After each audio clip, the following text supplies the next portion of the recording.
வாழ்க வையகம், வாழ்க வையகம், வாழ்க வளமுடன். என்னுள் இருந்து என்னை இயக்கியும் ஊக்கியும் தன்னுள் விளைகின்ற தன் அருளை இன்னும் இன்னும் பாய்ச்சி பவம் போக்கி பக்குவத்தை கூட்டுவிக்கும் ஓச்சல் இல்லாதான் தாள் என் தலை. குரு வாழ்க, குருவே துணை, குருவடி சரணம். இந்த இணையதளத்தில் என்னோடு இணைந்துள்ள இருபால் சிந்தனையாளர்கள் அனைவருக்கும் முதற்கன் எனது வணக்கத்தையும் வாழ்த்தையும் தெரிவித்துக் கொள்கிறேன். மேலும் இதை சிறப்பாக நடத்தி கொண்டிருக்கும் ஆழியார் ஐடி நிர்வாகத்தினருக்கும் என்னோடு இணைந்துள்ள சந்திராமா அவர்களுக்கும் எனது மனமார்ந்த வாழ்த்தை தெரிவித்துக் கொள்கிறேன். வாழ்க வளமுடன், வாழ்க வளமுடன், வாழ்க வளமுடன். சந்தோஷமா இருக்குதுங்க. ரொம்ப நாள் கழிச்சு உங்களை மறுபடியும் இந்த ஒரு நல்ல நாள்ல இறைவன் உங்க முன்னாடி என்னை பேசுறதுக்கு அனுமதி கொடுத்து குரு ஆசீர்வாதம் பண்ணி நான் உங்க முன்னாடி உட்கார்ந்து இருக்கிறேன். ரொம்ப சந்தோஷம். இது சிந்தனைக்கு உரிய ஒரு தலைப்பு. சிந்தனை பண்றது அப்படின்னு நீங்க ஆல்ரெடி சிந்தனையாளர்கள் தான் எல்லாருமே. அப்போ சிந்தனையாளர்களோட உங்களை சிந்தனையாளர்களோட என்னால பார்க்க முடியறது இல்லை. ஏன்னா ஒரு குடும்பத்துல ஒரு உறுப்பினர் மாதிரி உங்க கூட அதிகம் நாட்கள் உறவாடி கொண்டே இருக்கிறதால ஒரு சந்தோஷம். ரொம்ப நாள் கழிச்சு ஒரு பார்க்குற சந்தோஷம். எப்படி இருக்கிறீங்க எல்லாரும்? நல்லா இருக்கிறீங்களா? நல்லா தான் இருப்பீங்க. ஏன்னா நீங்க எல்லாருமே அற்புதமா ஒரு ஆன்மீகத்துல இணைஞ்சு அதோட ஒரு நீண்ட நாள் பயணம் விடாமுயற்சியோட கலந்துக்கிட்டு எல்லாம் பண்றீங்க. இதுல ஒரு ஆச்சரியம் என்னன்னா இன்னைக்கு 70 பேர் இப்ப இருக்கிறீங்க. என்ன அப்படின்னா ஏன் இன்னைக்கு 70 பேரே ஆச்சரியமா இருக்கு அப்படின்னு கேட்டா இன்னும் வருவாங்க. இன்னைக்கு தமிழ்நாடே ரொம்ப ஆர்வமா ஓட் கவுண்டிங்ல பிஸியா இருக்கிறாங்க. எல்லாரும் யார் ஜெயிச்சாங்க தெரிஞ்சுக்கணும் அப்படிங்கிறதுல ரொம்ப ஆர்வமா இருக்கிறனால ராவன் ஆனா என்ன, ராவண ஆண்டா என்ன அப்படின்னு சொல்லிட்டு நான் என் சிந்தனையை பெருக்கிக்கணும் அப்படிங்கிறத நோக்கத்தோட ஒரு உற்சாகத்தோட கலந்துருக்கீங்க. உங்கள் அனைவருக்கும் மீண்டும் மனமார்ந்த நன்றிகளையும் வணக்கங்களையும் வாழ்த்தையும் தெரிவித்துக் கொள்கிறேன். வாழ்க வளமுடன். அற்புதம், வாழ்க்கையே அற்புதம் இல்லைங்களா? இன்னைக்கு நம்ம தலைப்பு சிந்தனைக்கு எடுத்துக்கிற ஒரு தலைப்பு வார்த்தைகளின் வல்லமை. வார்த்தைகளின் வல்லமை அப்படின்னு சொல்லும் போது வார்த்தைகள்னா என்ன, வல்லமைனா என்ன, இந்த வார்த்தைகள் நம் வாழ்வில் வல்லமை தந்து கொண்டிருக்கிறதா, என்னென்ன மாதிரியெல்லாம் நம்மகிட்ட ஒரு தாக்கத்தை ஏற்படுத்தி நம்ம வாழ்வியல மாற்றங்களை மாறுதல்களை நாம வாழ்க்கையில எப்படி ஏற்படுத்துறோம், நம்ம வாழ்க்கையில மத்தவங்க என்ன செஞ்சுட்டு இருக்காங்க அந்த மூலம் அப்படிங்கிறத கொஞ்சம் இப்படி யோசிக்கலாங்க. வார்த்தைகள் ஏன், அது எங்கிருந்து வருது, வார்த்தைகள்னா என்ன? சொல்லுங்க. வார்த்தைகள் அப்படின்னு சொல்லும்போது நம்மளுக்கு மனித குழுக்கு மட்டுமே ஒரு உன்னதமான ஒரு வரப்பிரசாதம். நம்ம நினைக்கிறத பேச ஒரு சக்தி இறைவன் கொடுத்திருக்கிறான். மீதி 5 அறிவு உள்ள எந்த விலங்கினங்களும் அதுகளுக்கு பேசும் சக்தி கொடுக்கல. நம்ம வீட்டுல அழகா ரொம்ப விரும்பி பெட்ட அனிமல்ஸா நம்ம நாயோ பூடையோ என்ன வேணா வளர்க்கலாம். நம்ம அதுகிட்ட பேசுறோம். அதுகிட்ட நம்ம பேசணும்னு கூட அது புரிஞ்சுக்கணும்னு இல்லைங்க. நம்ம உணர்வையே அது புரிஞ்சுக்கும். அது நம்மள்ட்ட ஒரு அன்பு காமிக்கும் போது ஒரு வாழாட்டும் ஒரு அன்பை. அதே ஒரு பகை உணர்வை தெரியப்படுத்துறதுக்கு அந்த நாய் குறைக்கும். இவ்வளவுதான். அது அது தன்கிட்ட இருக்கிற உணர்வுகளை வெளிப்படுத்துறதுக்கு சில ஒலிகளை ஏற்படுத்துது, அவ்வளவுதான். ஆனா அதை நம்ம ரொம்ப மதிக்கிறோம், நேசிக்கிறோம், எல்லாம் பண்றோம். ஆனா பாருங்க, இதுகளால பேசக்கூடிய வல்லமை அதுகளுக்கு இறைவன் கொடுக்கல. நம்மளுக்கு மட்டும் அந்த வார்த்தைகளை கொடுத்தான். வார்த்தைகள் அப்படிங்கிறது என்னதுங்க? வார்த்தைகள் அப்படின்னு சொல்லும் போது ஏன் இந்த வார்த்தைகள் வருது, எங்கிருந்து வருது அப்படின்னு கேட்டா, நம்ம எண்ணங்கள் தான் வார்த்தைகளா வருது அப்படிங்கிறது நம்மளுக்கு தெரியும். எண்ணத்துக்கு முன்னாடி அது எங்கிருந்து வந்ததுன்னா உணர்வுகள் தான் வார்த்தைகளா வருது. அப்ப உணர்வுகள் தான் எண்ணங்களா வார்த்தைகளை வடிக்கப்படுது. அப்ப உணர்வுனா ஒரு குழந்தை இருக்குதுங்க. அந்த குழந்தைக்கு தெரியப்படுத்த நமக்கு பசிக்குது. பசிங்கிறது ஒரு உணர்வு. அது தன்ட்ட பசி உணர்வு தெரியப்படுத்தாத போது அது என்ன பண்ணும் அப்படின்னா ஒரு அழுகை, ஒரு குரலை கொடுக்குது. அம்மா வீட்டு வேலை செஞ்சுட்டு இருந்தா கூட ஒரு குழந்தையோட அழுகுரலை கேட்டோன்னா ஓடி வர்றாங்க. என் குழந்தைக்கு பசிக்குது. அதே மாதிரி குழந்தைக்கு உடல் உபாதைகள் ஏற்படுத்தும் போதும் தன்னுடைய அழுகை மூலயமா தான் அது வெளிப்படுத்துது. சோ பேச முடியாத காலகட்டம் வரைக்கும் நம்மளுக்கு ஏதோ ஒரு பேசுற தன்னோட நம்மள்ட்ட இருக்க விஷயத்த கம்யூனிகேட் பண்றதுக்கு ஏதோ ஒரு அழுகை குரலோ ஏதோ ஒண்ணு தேவைப்பட்டுச்சு. பேச்சு வார்த்தை வந்த பிறகுதான் எதுக்கு அது உணர்விலிருந்து வந்தது வார்த்தைகள். அது உண்மையாகத்தான் இருந்திருக்கும். மற்ற ஜீவராசிகள் எல்லாம் உணர்விலே தான் வாழுது. அதுகளும் அதுகளுக்குள்ள பேசிக்குதுங்க. இந்த வார்த்தைகள் உணர்விலிருந்து வரும்போது கம்யூனிகேஷன் அந்த ஐம்புலன்களுமே நம்ம உடல் வெளி உலகத்தில் உள்ள ஒவ்வொரு மக்களோடும் மற்ற பொருட்களோடும் தொடர்பு கொள்வதற்கு மிகப்பெரிய ஒரு படைப்பு, ஒரு இறைவன் படைச்சு கொடுத்த ஒரு அற்புதமான சக்திகள் தான் அந்த 5 இந்திரியங்களும். அதுல வாய் வழியா வரக்கூடிய வார்த்தைகள் நம்மள்ட்ட உள்ளத அப்படியே கம்யூனிகேட் பண்றோம், செய்திய பரிமாறுறோம். ஆனா பாருங்க, இந்த செய்தியை நம்ம முறையா பரிமாறி இருக்கிறோமா? ஒரு கேள்வி. இந்த செய்தியை பரிமாறினதால நம்ம வாழ்க்கையெல்லாம் வளமா மாறிடுச்சா அப்படின்னு கேட்டா, செய்திய இந்த வார்த்தைகளை கரெக்டா பயன்படுத்தவங்க தான் மகான்கள், மகரிஷிகள் எல்லாமே. சந்திரமா கூட ஆரம்பத்துல சொன்னாங்க. உண்மைதான். நம்ம மகரிஷி ரொம்ப அழகா அதை ஃப்ரேம் பண்ணி நம்மளுக்கு கொடுத்த ஒரு அற்புதமான ஒரு மந்திரம் தான் வாழ்க வளமுடன்கிற ஒரு வார்த்தை.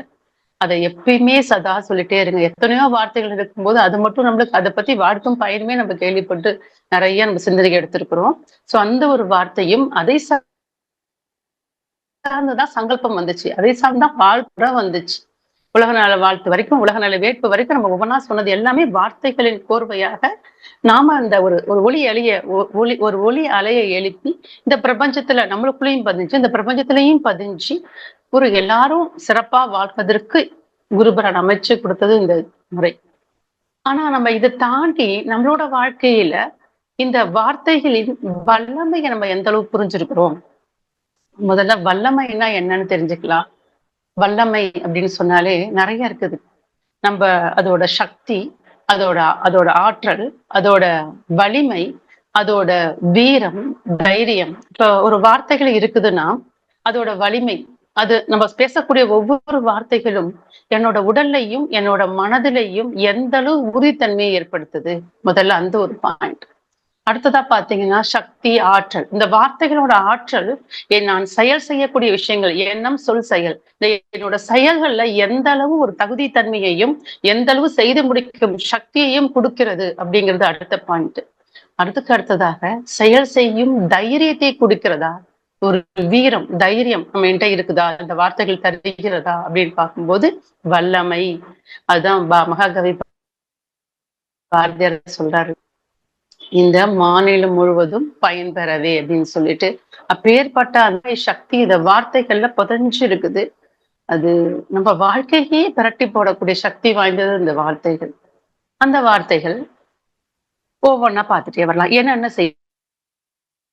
பொதுவா நம்ம நோக்கி பிறர் கூற வார்த்தைகளா இருக்கட்டும், நாம பிறருக்கு கூறக்கூடிய வார்த்தைகளை ஏற்படுத்தும், தாழ்ச்சியை ஏற்படுத்தும், நம்பிக்கையும் ஏற்படுத்தும், அவநம்பிக்கையை ஏற்படுத்தும், ஒரு சோர்வையை ஏற்படுத்தும். அது மட்டும் இல்லைங்க, உண்மையிலேயே இந்த வார்த்தைகள் ஒரு ஒரு ஜீவனை பிறப்பு காரணமா இருக்கும், வாழ வைக்கிறதுக்கும் காரணமா இருக்கும், ஒரு ஜீவனோட முடிவை நோக்கிய மரணத்துக்கும் கூட காரணமா இருக்கும். இந்த வார்த்தைகளை கொஞ்சம் யோசிச்சு பாத்தீங்கன்னா, இன்னைக்கு இது ரிசர்ச் சொல்லுதுங்க. ரிசர்ச் என்ன சொல்லுது அப்படின்னு கேட்டீங்கன்னா, நாம ஒரு ஒரு தற்கொலை எண்ணத்தோட இருக்கக்கூடிய ஒரு ஒரு பெண்மணி ஊடகத்துல தற்கொலை சம்பந்தப்பட்ட ஒரு விஷயம் ஊடகத்துல திரும்ப ஒரு மனிதர், இப்ப சாதாரணமா தெரியாத மனிதர்னா ஈஸியா கடந்து போயிடுவோம். ஒரு நடிகரோ இல்ல ஒரு டிவி நடிகையோ ஏதோ ஒரு சம்பந்தப்பட்ட ஒரு மனிதர் இறந்துட்டாங்க, அத பிரிச்சு பிரிச்சு எல்லாரும் பேசுவாங்க. அவங்க ஏன் செத்தாங்கன்னு காரணம் எல்லாம் காமிச்சு பேசிட்டே இருப்பாங்க. இதை பார்த்து கொண்டே இருக்கும் ஒரு மனம் பலகீனமான ஒரு பெண்மணி, ஆல்ரெடி அவங்க மைண்ட்ல அந்த தாட் லேசா இருந்துட்டு தான் இருக்குது. இதை பார்த்து பார்த்து திரும்ப திரும்ப திரும்ப அதை கேட்கும்போது பார்க்கும்போது என்ன ஆகும்னா, அவங்கள்ட்ட ஒரு தற்கொலை எண்ணத்தை தூண்டி விட்டு அவங்களையும் அது மாய்த்து கொள்ள அது தூண்டி அழைத்து வாழ்க்கையை தொலைக்கவும் வைக்கும். தற்கொலை செய்து கொண்டவங்களோட வாழ்க்கையை எடுத்தீங்கன்னா நிறைய பேர் எதுக்காக தற்கொலை பண்ணாங்க, ஏதோ ஒரு சொல்வாங்கல்ல, ஒரு சொல் வாழ்த்தும், ஒரு சொல் கொல்லவும் செய்யும், கொல்லவும் செய்யும், வாழவும் வைக்கும் அப்படின்னு சொல்லி ஒரே ஒரு சொல் யாரோ ஒரு காயப்படுத்துற பேசுற இந்த மனம் பலகீனமானது ஏற்றுக்கொள்ள முடியாததால என்ன பண்ணுதுங்க, அப்படியே அது பொங்கி பொங்கி எழுந்து எதுக்காக அந்த வாழ்க்கை, நான் இவருக்காகத்தானே வாழ்றேன், இவரே இந்த வார்த்தையை என்ன சொல்லிட்டாரு, ஏன் வாழ்க்கைன்னு ஒரு நொடியில முடிவெடுக்கிறது தான் அந்த தற்கொலை அப்படிங்கிற அந்த ஒரு உச்சகட்டத்துக்கு போறது. அதுதான் ஜனனம் மரணம் வரைக்கும் கொண்டு போகக்கூடியது. சாதாரணமா நம்ம லைஃப்ல எடுத்துக்கங்களேன். நம்மள்ட்ட யாராவது எரிச்சலா பேசிட்டாங்கன்னா, நம்மளுக்கு அவங்களோட எரிச்சல் நம்மள்ட்ட தொத்திக்கும். ஒரு சந்தோஷத்த பேசினாங்கன்னா, அந்த சந்தோஷம் இனம் புரியாத சந்தோஷம் நம்மள்ட்ட தொத்திக்கும். குரும குருபிரான்கள் இல்ல மகான்கள் எத்தனையோ மகரிஷிகள் பேசக்கூடிய வார்த்தைகள் கேட்கும்போது, அந்த அமைதி, அந்த ஒரு ஆத்மாத்மான அந்த உணர்வு நம்மளுக்குள்ள அப்படியே மெதுமெதுவா ஊடுருவும். வார்த்தைகள் நமக்குள்ள எப்படி இத கொண்டு போகுது அப்படிங்கிறதுக்கு நம்மளுக்கெல்லாம் தெரிஞ்சிருக்கும். ஏதோ பேசி வர்றது இல்லைங்க இந்த வார்த்தைகள். ஒவ்வொன்னுமே வந்து அப்படியே நடக்கட்டும். ததாஸ்துன்னு சொல்லுவாங்க. குதிரை முகம் வச்சுட்டு ரெட்டை அஸ்வினி குமாரர்கள் சொல்லுவாங்க. இவங்க வந்து நம்மள வந்து கவனிச்சுட்டே இருப்பாங்களாம். நம்ம என்ன வார்த்தை பிரயோகப்படுத்துறோமோ அந்த வார்த்தைகளுக்கு அவங்க நம்மளுக்கு அங்கேயிருந்து அப்படியே நடக்கட்டும்னு ஆசீர்வாதம் பண்ணுவாங்க. அப்ப அப்படியே நடக்கட்டும்னு அவங்க ஆசீர்வாதம் பண்ணிருவாங்க. இது முன்னோர்கள் சொல்லிக் கொடுத்ததுங்க. நம்ம என்ன நல்லது சொல்லணுங்கிறதுக்காக தான் அவங்க சொல்லிக் கொடுத்தது. நம்ம மங்களகரமான வார்த்தைகளையும் சுபமான வார்த்தைகளையும் ஒன்லி பாசிட்டிவான நேர்மறையான வார்த்தைகளை தான் பயன்படுத்துறோமா? எத்தனை முறை உணர்ச்சி வசப்பட்டு நெறி பிறண்டு எத்தனை வார்த்தைகள் நம்ம பயன்படுத்துறோம்? இதெல்லாம் வீணா போயிருமா? இது அப்படியே போயிருமா? கிடையாதுங்க. வாயிலிருந்து வரப்பட்ட ஒவ்வொரு சொல்லும் வில்லிலிருந்து புறப்பட்ட ஒரு அம்பை போலதான். அம்பு வந்து எந்த இலக்க எய்யணுமோ அது வந்து வில்லின் வேகத்தை பொறுத்து நம்ம எந்த அளவு நாண பிடிச்சு இழுத்துறோமோ அந்த அளவு போகும். அதே போல நம்ம சொல்ல விட்டாலும் ஒரு சொல் உடனே பழிக்கும், இல்ல கொஞ்ச நாள் கழிச்சு பழிக்கும். ஆனா எந்த வார்த்தைகளும் நம்ம நினைச்சுக்கிறோம் காற்றுல கரைஞ்சு போற வார்த்தைகள், காற்றுல கரைஞ்சு போற வார்த்தைகள் இல்லைங்க. அதெல்லாமே அது எல்லாமே இந்த மகா பிரபஞ்சத்துல கலந்து திருப்பி நம்மள்ட்ட திரும்பி இந்த பூமான்னு சொல்லுவாங்க. அது மாதிரி திரும்பி நம்மள்ட்ட வந்து நம்மளையும் தாக்கக்கூடிய அற்புதமான அந்த வார்த்தைகளை இப்ப நம்ம கொஞ்சம் கொஞ்சமா சிந்தனைக்கு எடுத்துக்கலாம். அந்த காலத்துல இந்த மாதிரி வார்த்தைகளை வந்து நான் ரெண்டு எக்ஸாம்பிள்ஸ் மட்டும் நம்ம சிந்தனைக்கு எடுத்துக்கலாம். அந்த காலத்துல பார்த்தோம்னா அந்த வார்த்தைகளை வாக்கா பார்த்தாங்க. ஒரு மனிதர்கிட்ட வரக்கூடிய வார்த்தைகள்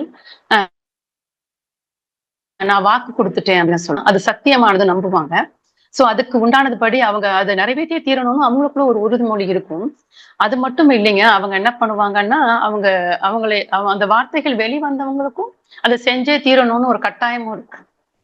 நம்மளோட மகாபாரதம் அப்படியே ராமாயணம் 2 இதிகாசங்கள் நம்மகிட்ட தெரிஞ்சது ரொம்ப பாரதத்துக்கு பெருமை சேர்க்கும். நம்மளோட பாரதமே ஒரு ஆன்மீகமான ஒரு பாரத தேசம். இந்த தேசத்துல இந்த 2 காவியங்களுமே நம்மளுக்கு பல விஷயங்களை சொல்லக்கூடியது. அதுல ராமாயணத்துல எடுத்தோம்னா கைகேயிக்கு தசரதன் வந்து ஒரு ஒரு ஒரு பாசத்தோட பிரியத்தோட ஒரு நல்ல மனநிலைகள் என்ன சொல்றாங்க, நான் உனக்கு வரம் தர்றேன், என்கிட்ட என்ன வேணா கேட்கலாம். அந்த கைகேயி ஒரு குறிப்பிட்ட நேரத்தில் அதை ஒன்றை அஸ்திரமாக பயன்படுத்தி தான் ராமனுக்கு வனவாசம் வாங்கி கேட்கிறது. தசரதன் துடி துடுத்து போய்க்கிறான். ஆனா ராமன் கொஞ்சம் கூட கலங்கவே இல்லை. அது தந்தை சொல்மிக்க மந்திரம் இல்லை என்ற ஒரு உறுதி. தந்தை சபிக்கவும் இல்லை. அது அப்படியே பரிபூர்ணமாக அந்த வார்த்தையை எடுத்துக்கொண்டு யோசிச்சு பாருங்க. நாளைக்கே நம்ம வந்து அரசராக போறோம், வனவாசம் போகணும் அப்படின்னு நம்ம நினைச்சோம்னா நம்ம நம்பலாம் தான். நம்ம தந்தையை எவ்வளவு சபிச்சிருப்போம், அந்த சித்தியை எந்த அளவு சபிச்சிருப்போம். எந்த ஒரு மனக்கலங்கமும் இல்லாம ராமனால செய்ய முடியுதுன்னா அந்த வார்த்தைக்கு கட்டுப்பட்டவர்கள் அந்த காலத்தில் வாழ்ந்த மனிதர்கள். சோ அப்படியே வனவாசம் போறாங்க. இது அப்படியே அந்த ராமாயண காவியமே அதை பேஸ் பண்ணி தான் போகுதுங்க. அதே மாதிரி பாத்தீங்கன்னா நம்மளோட மகாபாரதத்துல எடுத்துக்கோங்க. மகாபாரதத்துல ஒரு கேரக்டர், திரௌபதி ஒரு கேரக்டர். நம்மளோட கற்பு நெறி பத்தி எல்லாருக்குமே தெரியும், ஒருவனுக்கு ஒருத்தி இல்லை. அப்படி ஒரு பெண்ணை வந்து 5 கணவர்கள் ஒரு பெண்ணோட வாழ்றது அப்படிங்கிறது கேட்கும் போதே நம்மளுக்கு சங்கடமா இருக்கும். ஏன் எப்படின்னு அதோட ஆழத்துக்கு போய் பார்த்தீங்கன்னா ஒன்றும் இல்லைங்க. அர்ஜுனை ஜெயிச்சுட்டு பாஞ்சாலி திரௌபதி அழைச்சிட்டு உள்ள வரும்போது அம்மா நான் உனக்கு கொண்டு வந்திருக்கிறேன் அப்படின்னு தான் சொல்றாரு. உடனே அது வந்து இதை பார்க்கவே இல்லை. அவங்க ஏதோ ஒரு வேலையில இருக்காங்க. அனைவரும் பகிர்ந்து கொள்ளுங்கள் ஒரு வார்த்தையோட முடிச்சுட்டாங்க. ஒரே வார்த்தை தான் இது. அதாவது தசரதனாவது ஒரு உணர்ச்சி வசப்பட்ட மயக்க நிலையில் வரம் கொடுத்தாருன்னு சொல்லலாம். இது வந்து அறியாமையில் செய்த ஒரு வார்த்தைகள். உணவு கொண்டு வந்திருக்கான் பையன், பகிர்ந்துக்குங்கன்னு சொல்ற ஒரு தாய் அறியாமல் விட்ட வார்த்தைகள் தான் விட்ட வார்த்தைகள் வந்து விட்டதுதான். அதை கூறி அந்த பெண்மணி வந்து ரொம்ப மனம் உடைஞ்சு போய் துடிச்சு போறா. இப்படி ஒரு பெண்ணையா நம்ம பங்கிட சொன்னோம்னு. ஆனா கூறப்பட்டதுதான். 5 சகோதரர்களும் அந்த ஒரு பெண்ணையே தன் வாழ்க்கை துணையாக பகிர்ந்து கொள்ளும் ஒரு வாழ்க்கை. இதுக்கு மூலம் வந்து அந்த பெண் குந்தி என்ற தாயின் வார்த்தைகள். அதை வார்த்தைகள் தெரிந்து சொன்னாலும், தெரியாமல் சொன்னாலும், அறிந்து சொன்னாலும், அறியாமல் சொன்னாலும், வாயிலிருந்து புறப்பட்ட அந்த அம்புகள், சொற்கள் வாக்காக, தெய்வ வாக்காக, சத்திய வாக்காக பார்க்கப்பட்டது. வாழ்கவும் செஞ்சாங்க. கேட்கறதுக்கே சங்கடமா இருக்கிற அந்த ஒரு விஷயத்த அந்த மகாபாரதத்துல அவங்க வாழவே செஞ்சாங்க. ஒரு பெரிய கதையா போகும். சோ இப்பேற்பட்டு ஒரு தாயும் தந்தையும் ஒவ்வொரு காவியத்திலையும் ஒரு வார்த்தைகளால் அவங்க வாழ்க்கையை பிரட்டி போற அளவுக்கு வந்தது வேத வாக்காக பார்க்கப்பட்டது. அந்த காலத்துல அவ்வளவு ரிஷிமாருக்கு வரமா விடட்டும், ரிஷிமார்கள் வரம் கொடுத்தாலும் அது வார்த்தைகள் தான். அவர்கள் வந்து சாபமிட்டாலும் அது வார்த்தைகள் தான். சோ அப்பேற்பட்ட அந்த வார்த்தைகள் நம்முடைய வாழ்வில், நம்முடைய அன்றாட வாழ்வில் அதை நாம் எந்த அளவு கூர்ந்து கவனிக்கிறோம். இன்றைய உலகில் கூட இன்றைய உலக விஞ்ஞானம் நல்லா முன்னேறி போச்சுங்க. கண்டிப்பா சும்மா இருப்பாங்களா? எல்லாத்துக்கும் ரிசர்ச் தான். Research based theory. அப்போ இந்த வார்த்தைகளுக்கு ஒரு சக்தி இருக்கா? அவ்வளவு வல்லமை இருக்கா? அவ்வளவு வலிமை இருக்குதா? அப்படின்னு பாக்குறதுக்கு ஒரு ரிசர்ச் பண்ணாங்க ஜப்பான்ல. அப்ப பண்ணும்போது சிம்பிள் தாங்க. நம்ம மனுஷங்களை வச்சு பண்றது அது தனி எக்ஸ்பெரிமெண்ட். அதுவும் தனி கதைகள் இருக்குது. உண்மை ஸ்டோரியா இருக்குது. இது வந்து ரிசர்ச். ஜஸ்ட் பாருங்க. ஒரு வார்த்தை நன்றிங்கிற ஒரு வார்த்தை ரொம்ப உன்னதமான ஒரு வார்த்தை. அது வந்து அது வார்த்தைகள் வந்து உணர்வு பூர்வமானதுங்க. நான் வந்து நன்றி அப்படின்னு சொல்லும்போது நன்றி வந்து உணர்வானது. இதை வந்து இந்த வார்த்தை எனக்கு கொடுக்கப்பட்டது. என் உணர்வுக்கு கிடைச்ச ஒரு ஒளி அலைகள் தான் நன்றியே தவிர நன்றி வெறுமா சொல்றதுல எந்த இதுவும் இல்லை. வாழ்க்கை வளமும் சாமிஜி தான் சொல்லுவாங்க. வார்த்தைகளால சொல்லாதீங்க, வெறும் வாய்க்கு சொல்லாதீங்க, உதட்டளவு சொல்லாதீங்க, உள்ளத்திலிருந்து எழட்டும். எதுத்தால பாக்குற அந்த ஜீவன் நல்லா இருக்கட்டும்னு உள்ளத்தால வாழ்க வளம்னு சொல்லுங்க. அதே மாதிரி நன்றி. அவங்க சயின்ஸ் ரிசர்ச் பண்ணும்போது என்ன பண்றாங்க, நன்றின்னு ஒரு ஒரு பேப்பர் எழுதி ஒரு குடுவை ஒரு ஒரு கண்ணாடி பாட்டில் எடுத்து அதுல உள்பக்கமா அந்த நன்றியை ஒட்டி ஃபுல்லா தண்ணியை ஊத்தி தண்ணியை கொண்டு போய் ஃப்ரீசர்ல வச்சு உரைய வைக்கிறாங்க. இப்ப அந்த ஃப்ரீசர்ல உறைஞ்ச பிறகு ஒரு ஐஸ் கட்டியா மாறிடும். அதுக்கு ஒரு ஷேப் கிடைக்கும். இப்ப அந்த ஷேப்பை வந்து மைக்ரோஸ்கோப் வச்சு நல்லா அப்படியே பாக்குறாங்க. அப்ப பார்க்கும்போது அந்த கிறிஸ்டல் ரொம்ப அழகா இருந்துச்சு. ரொம்ப ரொம்ப அழகா இருந்துச்சு. அவங்களுக்கு அவ்வளவு ஆச்சரியமா இருந்துச்சு. ஓ நன்றின்னு சொல்லக்கூட இல்லை, சொன்னாலும் அதுக்கு ஒரு எக்ஸ்பெரிமெண்ட் இருக்குங்க. Rice experiment. நம்ம வீட்டுல சாப்பாடு சாப்பிட்டோம்னா சமைச்சு வச்ச சாப்பாடு அடுத்த நாள்ல ஊசிப்பி கெட்டு போயிடும். அதுக்கு நல்ல நல்ல வார்த்தைகளை பேசினா அது கெட்டு போகாம கேக்குதாங்க. அதை கூட ரிசர்ச் பண்ணிருக்காங்க. ரைஸ் நன்றி நல்ல நல்ல வார்த்தைகளை சொல்லும் போது அது நல்லா இருக்கு அந்த ரைஸ். அதுக்கே திட்டோம் அப்படின்னா சீக்கிரம் பூஞ்சை வந்துருது. ஒண்ணுமே சொல்லாம இருந்ததுன்னா சாதாரணமா நடக்கிற மாதிரி நடக்குது. இப்ப இந்த வாட்டருக்கும் ரைஸ் தாண்டி திடப்பொருள் தாண்டி திரவ பொருளுக்கும் அப்ளை பண்ணி பார்க்கும்போது இந்த தண்ணி வந்து ரொம்ப அழகா இருக்கு. கிறிஸ்டல் ஷேப் எல்லாமே. அப்ப இன்னொன்னு என்ன பண்றாங்க, முட்டாள் அவ்வளவுதான் முட்டாள்னு எழுதி அந்த ஸ்டிக்கரை உள்ள ஒட்டிடுறாங்க. தண்ணி ஊத்தி ஃப்ரீஸ் பண்ணியாச்சு. அதை எடுத்து பாக்குறாங்க. வடிவமே இல்லை. அது அழகான வடிவத்தோட இருந்துச்சு. இது வடிவமே இல்லை. அது கலங்கி போட்டுச்சாமா.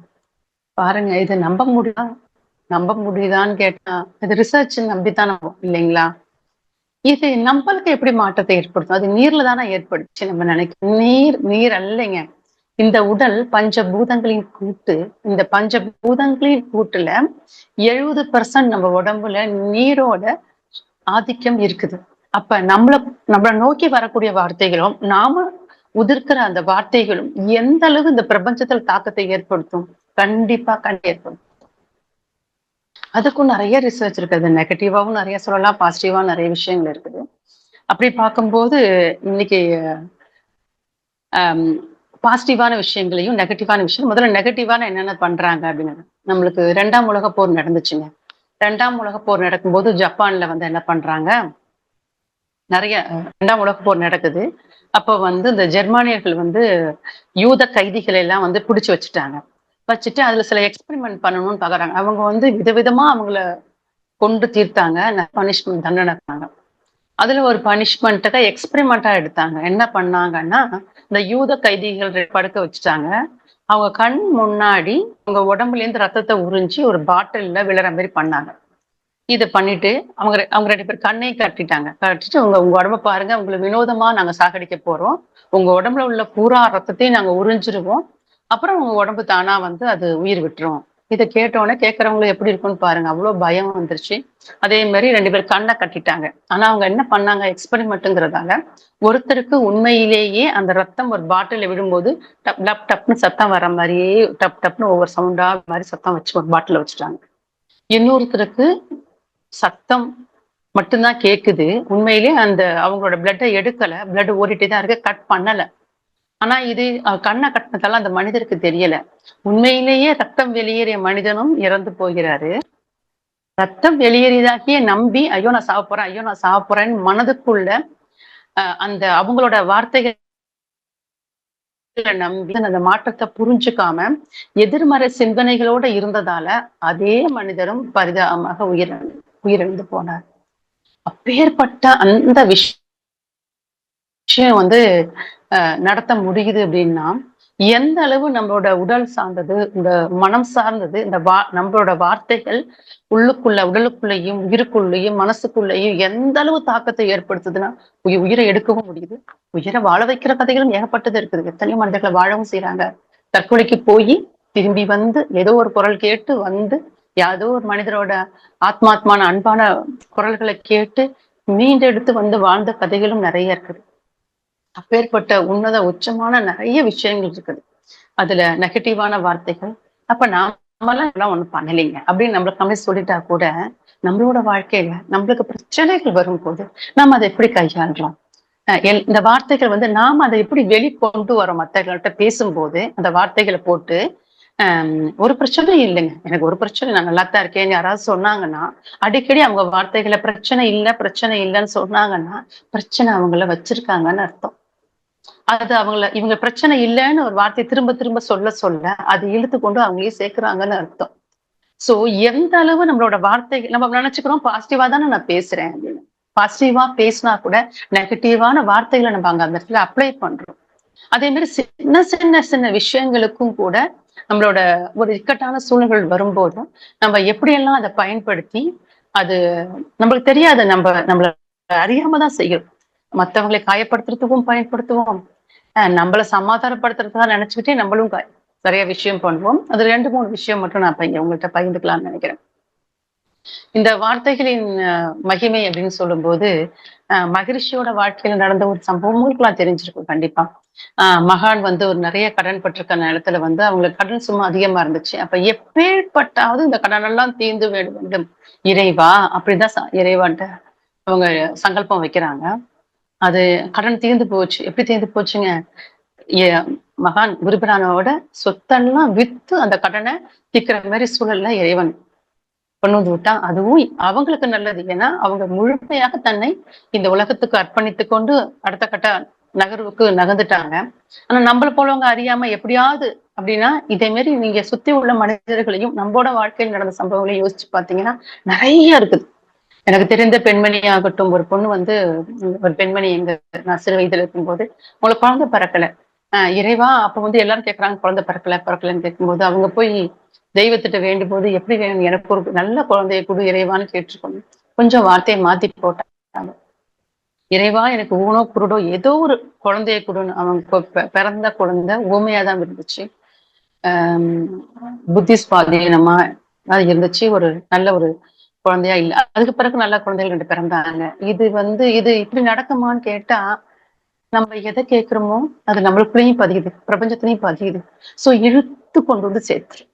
அதுக்குத்தான் சுவாமிஜி என்ன பண்ணாங்க அப்படின்னா வார்த்தைகளை எப்படி கேட்கணும் சொல்லுவாங்களே, செய்வதை திருந்து செய், சொல்வதை தெளிந்து சொல். அது தெளிந்து சொல் பிறருக்கு மட்டும் இல்ல, நான் சொல்லக்கூடிய வார்த்தைகள் பிறருக்கு மட்டும் போய் சேர்றது தெளிந்து சொல்லணும் மட்டும் இல்ல, எனக்குள்ள நான் பேசிக்கிறேன் சுய பேச்சுன்னு சொல்லுவோம். அந்த சுய பேச்சு, நான் இறைவன்கிட்ட வைக்கிற பிரார்த்தனை, இறைவனை வைக்கிற பிரார்த்தனைகள் கூட அத்தனை வார்த்தைகளும் உணர்வை தாக்கி தூண்டக்கூடியது. ஏன்னா உணர்விலிருந்து வார்த்தைகள் வருகிறது, வார்த்தைகள் உணர்வோடு சம்பந்தப்பட்டது. ரொம்ப 2 விஷயங்க. அப்ப உணர்வு சம்பந்தப்பட்ட அந்த ரேஞ்சுக்கு போகும்போது கண்டிப்பா அதுக்குண்ட ரிஃப்ளெக்ஷன் அது வரதான் செய்யும். நம்மளுக்கு அலையக்க தேவை கூட தெரியும். மோதுதல், பிரதிபலித்தல், சிதறுதல், ஊடாடுதல். இது வந்து சவுண்ட் வேவ்ஸும் பண்ணும், எல்லா வேவ்ஸ்க்கும் இது இருக்கும். இந்த கான்செப்ட் பொருந்தும். அப்ப எவ்வளவு ஒரு மேஜிக் பண்ணுது பாருங்க இந்த உலகத்துல அப்படின்னா, அப்பேற்பட்ட அந்த விஷயம் மகாவீரர் ஒரு சம்பவம் உங்கள்ட்ட பகிரணும். மகாவீரர் இருக்கிறார். அவரோட ஒரு ஒரு சீடர் வந்து கொஞ்சம் குறும்புக்காரு. அப்ப அங்க தவம் பண்ணிட்டு இருக்கிற ஒரு மனிதர் வந்து வத்தலா இருக்கிறார். உடம்பெல்லாம் வத்தி போய் அவர கேலி கிண்டல் பண்றதுக்கு என்ன இப்படி இருக்கிறீங்கன்னு கிண்டல் பண்றாரு. உடனே அவரு கோபமா சபிக்க வர்றாரு. அப்ப சொல்றாரு அந்த ரிஷிட்ட, நான் ஒரு சம்பவம் உங்களுக்கு சொல்றேன் அப்படின்னு சொல்லிட்டு. என்ன சம்பவம்னா, ஒரு உண்மையான ஒரு ஒரு ஒரு காட்டு ஒரு காடு. சுத்தமா மழையே பெய்யல. ரொம்ப ஒரு வறண்ட பூமியா இருக்குது. எல்லாரும் மழைக்கு ஏங்கி போயிருக்காங்க. பஞ்சம், பரிதாபமான சூழல்ல. அந்த அந்த வறட்சியான காட்டுக்குள்ள 2 ரிஷிமார்கள் தவம் பண்ணிட்டு இருக்காங்க. தேசம் வறட்சி தான். சோ அவங்களுக்கு உணவுலாம் எதுவுமே இல்ல. அவங்க அதை எதிர்பார்க்கவும் இல்ல. அப்படியே அவங்க உணவையே எதிர்பார்க்காம தவம் பண்ண பண்ண உடல்லாம் ஒட்டி போய் இப்படி ஆயிடுச்சு. அப்ப அந்த அந்த காட்டுக்குள்ள 2 சிறுவர்கள் போறாங்க. அவங்க அதை பார்த்துட்டு அவங்க என்ன நினைக்கிறாங்க அப்படின்னா சிரிக்கிறாங்க. முதல்ல அவங்கள பார்த்தோன்னே சிரிப்பு வந்துருது. இவங்க எதுக்கு இப்படி தவம் பண்றாங்க அப்படி கேட்டுட்டு இவங்க தவம் பண்ணா மழை பெஞ்சிருமா அப்படின்னு கேலியும் பண்ணிட்டு போயிடுறாங்க. இது அவங்க காதுல விழுந்துருது. உடனே விடாத அடைமழை பெய்யட்டும். ஒரே வார்த்தை தான், விடாது அடைமழை பெய்யட்டும். அடைமழை பெஞ்சுது. ஏன்னா தவம் பண்ணுவாங்க இல்லையா, வார்த்தைகள் பழிக்கதானே செய்யும். பெஞ்சுது, அடைமழை பெஞ்சுது. எல்லாமே எல்லாத்தையும் சின்ன சின்ன துரும்பெல்லாம் அடிச்சுட்டு போச்சு. அப்படிதான் சில துரும்பெல்லாம் அடிச்சுட்டு போய் தவம் பண்ண அந்த தவ முனிவர்களும் அதிலே அடித்து சென்று மாய்ந்து போனார்கள். இந்த கதையை மகாவீர் சொல்றாரு இன்னொரு ஷீட். ஏன்னா அந்த அளவு உணர்ச்சி வசப்பட்டு தவம் செய்யுங்க மனிதர்கள். உணர்ச்சி வசப்பட்டு விடக்கூடிய வார்த்தைகள் பிறரை மட்டும் தாக்காது, அது தன்னையும் தாக்கும், தன்னை இழுத்து விடும். இதான் நம்ம மகிழ்ச்சி சொல்லுவாங்க, கோவத்துல தன்னைத்தான் காக்கும் சினம் காக்கன்னு சொல்லி அதெல்லாம் நிறைய இருக்குதுங்க அந்த மாதிரி. சோ அப்பேற்பட்ட அந்த வார்த்தைகள் ஒவ்வொன்றுமே சோ நெகட்டிவான இம்பாக்ட் எங்கெங்கெல்லாம் ஏற்படுத்த முடியுமோ அங்கேயெல்லாம் கண்டிப்பா ஏற்படுத்தும். உங்களுக்கெல்லாம் தெரிஞ்சிருக்கு, ஒரு சின்ன கதை தான். ஒரு ராஜா வந்து ஆஹ் முடியாம இருக்கிறாரு. வைத்தியர் எத்தனையோ வைத்தியம் பண்ணிட்டாங்க. அப்போ ஒரு வராரு, வந்துட்டு அவருக்காக பிரார்த்தனை பண்றாங்க. எல்லாரும் சேர்ந்து பிரார்த்தனை பண்ணிட்டு அப்ப குரு சொல்றாரு அந்த ராஜாட்ட, நல்லா வேண்டி இருக்கிறோம், சீக்கிரம் குணமாயிடுவீங்க. அப்ப ராஜாக்கு பக்கத்துல உள்ளவர் சொல்றாரு, இது என்ன விந்தையா இருக்குது, வைத்தியராலே சரி பண்ண முடியல, வார்த்தைகள் உங்க பிரார்த்தனைகளால சரி பண்ணிட முடியுமா, அப்படி எனக்கு நம்பிக்கை இல்லை அப்படின்னு சொல்லி பேசுறாரு. அப்ப உடனே அந்த குரு அவரை பார்த்து கேட்கிறாரு, நீ என்ன இப்படி மூடா இருக்க, எங்க என்னை பக்கத்துல வச்சிருக்கிறீங்க, இவ்வளவு ஒரு மூடனா இருக்கிறானே அப்படின்னு ஒரு 4-5 வார்த்தைகள் பேசுறாரு. பேசுன உடனே அந்த மனிதர் வந்து கோபம் அதிகமா வருது, உணர்ச்சிவசப்பட்டு எப்படி நீங்க சொன்னீங்க, என்கிட்ட மன்னிப்பு கேளுங்கன்னு சொல்லிட்டு குருபுரான்ட்டு சண்டைக்கு போறாரு. அப்ப அவர் சொல்றாரு, நான் பேசிய வார்த்தைகள் உன்னிடத்தில் மாற்றுதல்களை ஏற்படுத்த முடியும் என்றால் நாங்கள் அனைவரும் வைத்த கோரிக்கைகள் வார்த்தைகள் இறைவனிடத்தில் சென்று இவர்களோட வாழ்வில், ராஜாவின் வாழ்க்கையில் கண்டிப்பாக ஒரு மாற்றத்தை ஏற்படுத்தும். இப்போது உனக்கு புரியுதா அப்படின்னு கேட்பாங்க. அந்த அளவு நீங்க திட்டும் போது கேட்டா உடனே சுருன்னு கோவம் வருது, ரியாக்ட் பண்றோம் அப்படின்னா, அப்போ நம்ம இறைவன்ட்ட வைக்கிற அந்த பிரார்த்தனைகளும் அதை விட ஆழமானது இல்லையா, அதை விட மகத்துவம் புரிஞ்சது இல்லையா. அப்பேற்பட்ட அந்த அதுதான் சொல்லுவாங்க இல்லையா, வல்லமை பொருந்தியதுன்னா சர்வமும் செய்யக்கூடிய சக்தி வாய்ந்தது அது. வார்த்தைகள் பிரார்த்தனைகள் வடிவத்திலா இருக்கட்டும், எப்படியா இருக்கட்டும். இதை வந்து நம்ம பாசிட்டிவ் சைட்ல பார்க்கலாம்னு பார்த்தா நெகட்டிவ் நிறைய இருக்குதுங்க, நிறைய விஷயங்கள் இருக்குது. சரி, இப்ப நம்மளோட லைஃப்ல இதை நம்ம பாசிட்டிவா எப்படி அப்ளை பண்ணலாம்னா, பாசிட்டிவான விஷயங்களும் நிறைய நிறைய காரணம். நான் ஒரு கெமிஸ்ட்ரி டீச்சர் தான், உங்களுக்கு தெரிஞ்சிருக்கும். அப்ப என்னோட ஸ்டூடெண்ட் வந்து ஒரு நாள் வந்து ஒரு ஓரமா நின்று கண் கலங்கிட்டு நிக்கிறேன். அப்ப நான் அவரை பார்த்து கேட்கிறேன், ஏமா அழுதுட்டு இருக்கிற அப்படின்னு கேட்கிறேன். இல்ல மிஸ், நான் படிச்சதெல்லாம் எனக்கு மறந்து போச்சு, மைண்ட் ரொம்ப பிளாங்கா இருக்கு. நான் உடனே அவளை தட்டி கொடுத்து அரவணைச்சிட்டு, இல்லம்மா அப்படித்தான் இருக்கும், நீ பயப்படாத, உனக்கு வந்து கண்டிப்பா உள்ள இருக்குது எங்கேயும் தட்டி கொடுத்து நான் அவளை அனுப்பிட்டேன். என்னோட லைஃப்ல என்னோட சப்ஜெக்ட் கெமிஸ்ட்ரி சப்ஜெக்ட்ல 200க்கு 200 வாங்கின முதல் பெண்மணி அந்த பொண்ணுதான். அப்போ அன்று அவளோட மனம் வந்து சோர்வடைஞ்சிருக்கும் போது ஒரு 2 வார்த்தைகள் தான் நம்ம பயன்படுத்தணும். உண்மையும் நீ படிச்சது வீணா போகல அப்படின்னு இதையே மாத்தி சொல்லியிருந்தேன்னா மாறுபட்ட சம்பவங்கள் தான் அங்க நடந்திருக்கும். என்னோட ஸ்கூல் லைஃப்ல நான் நிறைய குழந்தைகளை பார்த்திருக்கேன். கொஞ்சம் மாத்தி பேசினா மாறிதான் போகும். அது நம்ம தெரிஞ்சோ தெரியாமலையோ நம்ம குழந்தைகளை சில நேரங்கள்ல வந்து அந்த வார்த்தைகள் பயன்படுத்துறோம்.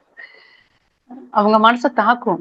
குழந்தைகள் வந்து என்ன சொல்றதுங்க, கண்ணாடி பொருள் போன்றவர்கள். அவர்கள் வாழ்க்கையை வந்து அவங்க விளையாட்டுத்தனமா இருக்கலாம், இல்ல குறும்பு பண்ணலாம், இல்ல செல்போன் நோண்டிட்டு இருக்கலாம்.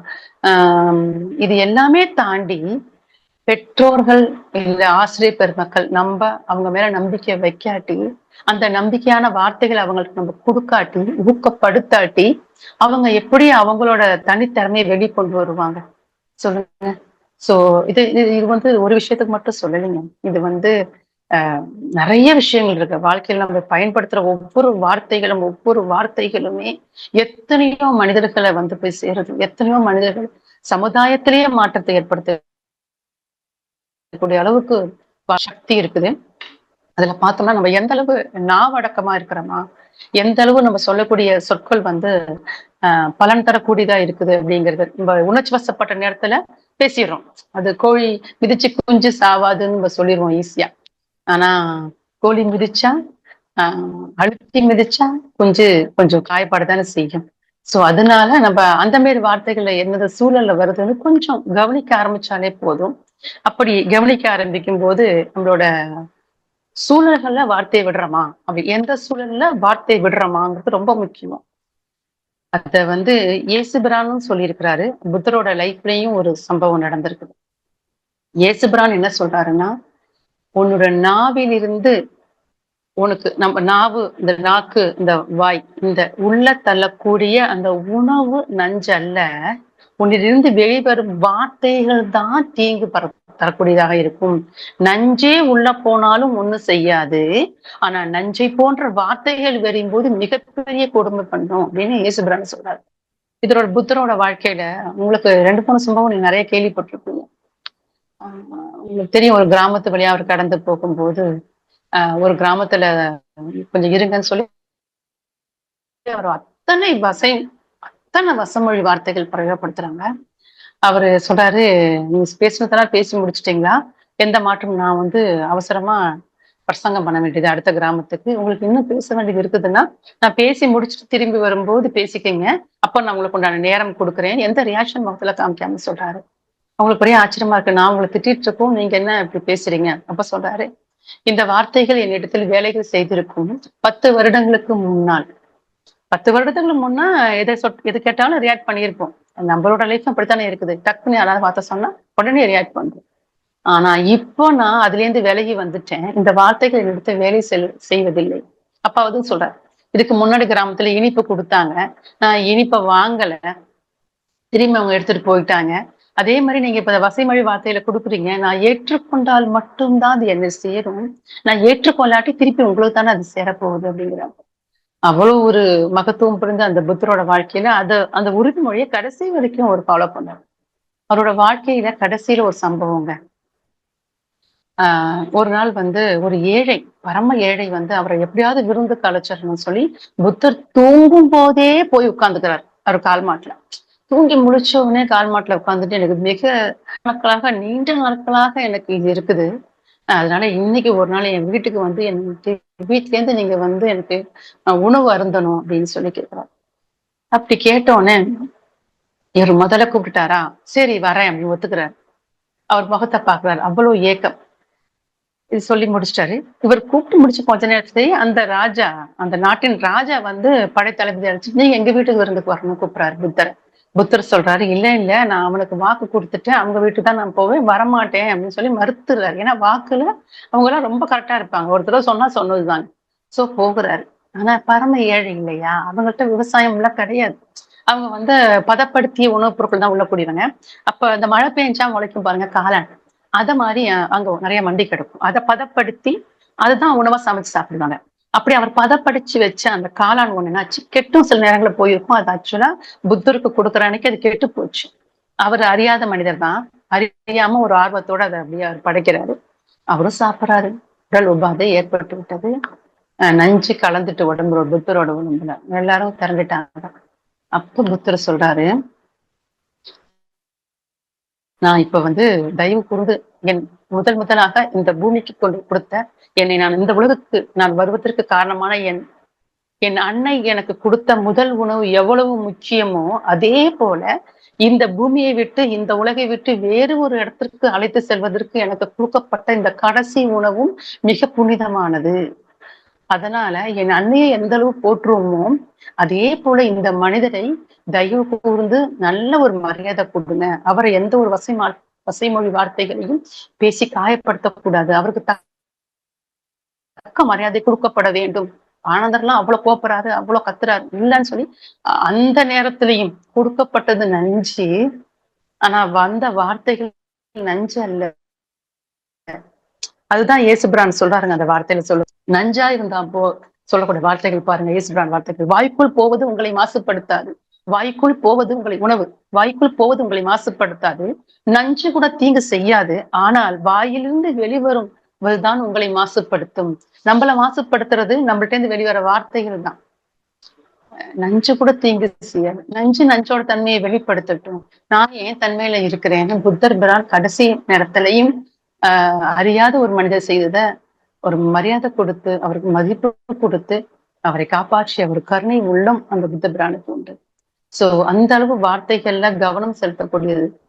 அப்ப இதே போல நம்மளோட வாழ்க்கையில நம்மளுக்கும் எத்தனை பேர் தீங்கு செஞ்சிருக்காங்க. கண்டிப்பா கர்மா தானங்க, வாழ்க்கையே கர்மா தானங்க. எத்தனை பேரு நம்மள வீசிருப்பாங்க, அள்ளி வீசுவாங்க.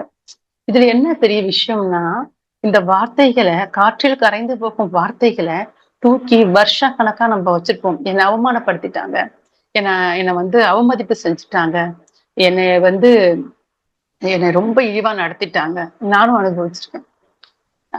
ஆனா ஒரு காலகட்டம் தாங்க. அப்புறமா வந்ததுன்னா கொஞ்சம் சிந்திக்க ஆரம்பிச்சோம்னா இருக்கும். வசைமொழி வார்த்தைகள் காதல் நுழைஞ்சோனே உள்ள போய் உள்ள ஏதோ குடையும்.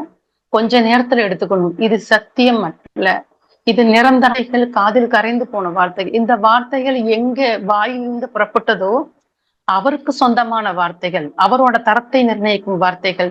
என்னுடைய தரத்தையும் என்னுடைய குணத்தையும் என்னுடைய உண்மைத்தன்மையையும் நிரூபிக்கும் வார்த்தைகள் அல்ல. நிறைய நேரங்கள்ல நம்ம தூக்கி சுமந்திருக்கிற அத்தனை வார்த்தைகளுமே காலம் காலமாக சுமந்திருக்கிறோம். நிறைய சுமந்திருக்கிறோம். நிறைய சுமந்திருக்கோம். அப்பா சொன்ன ஒரு வார்த்தையாகட்டும், இன்சல்ட் பண்ண எத்தனை ஃப்ரெண்ட்ஸா இருக்கட்டும், ஏமாத்திய நியாயவஞ்சகரா இருக்கட்டும், எல்லாமே சுமந்து அத்தனை வார்த்தைகள் தயவு கூர்ந்து இறக்கி விடுங்கள். இது உங்களை நிர்ணயப்படுத்துவது அந்த வார்த்தைகள் அல்ல.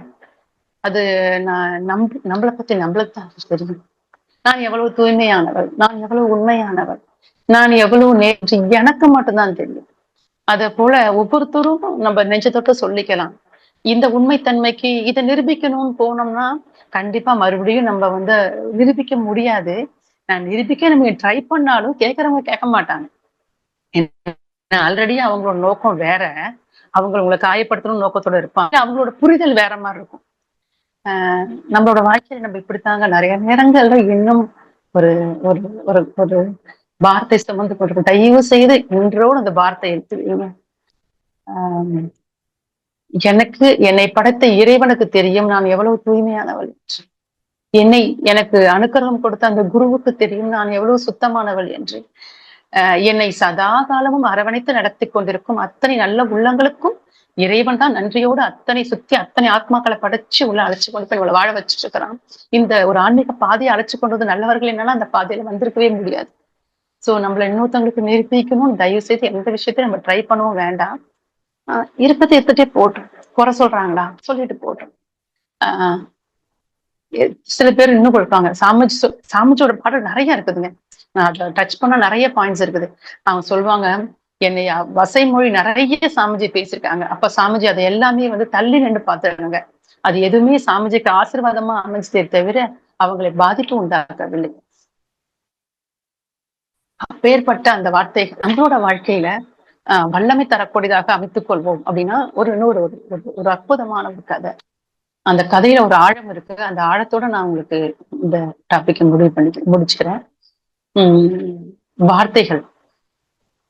ஒரு குரு இருக்கிறாரு. அவர்கிட்ட போய் ஒரு சீடன் போறான். போயிட்டு என்னை குருவா ஏத்துக்குங்க, எனக்கு நீங்க கல்வி கத்துக் கொடுக்கணும் வந்திருக்கேன். அவர் குரு அந்த சீடன்ட்ட பேசி பாக்குறாரு.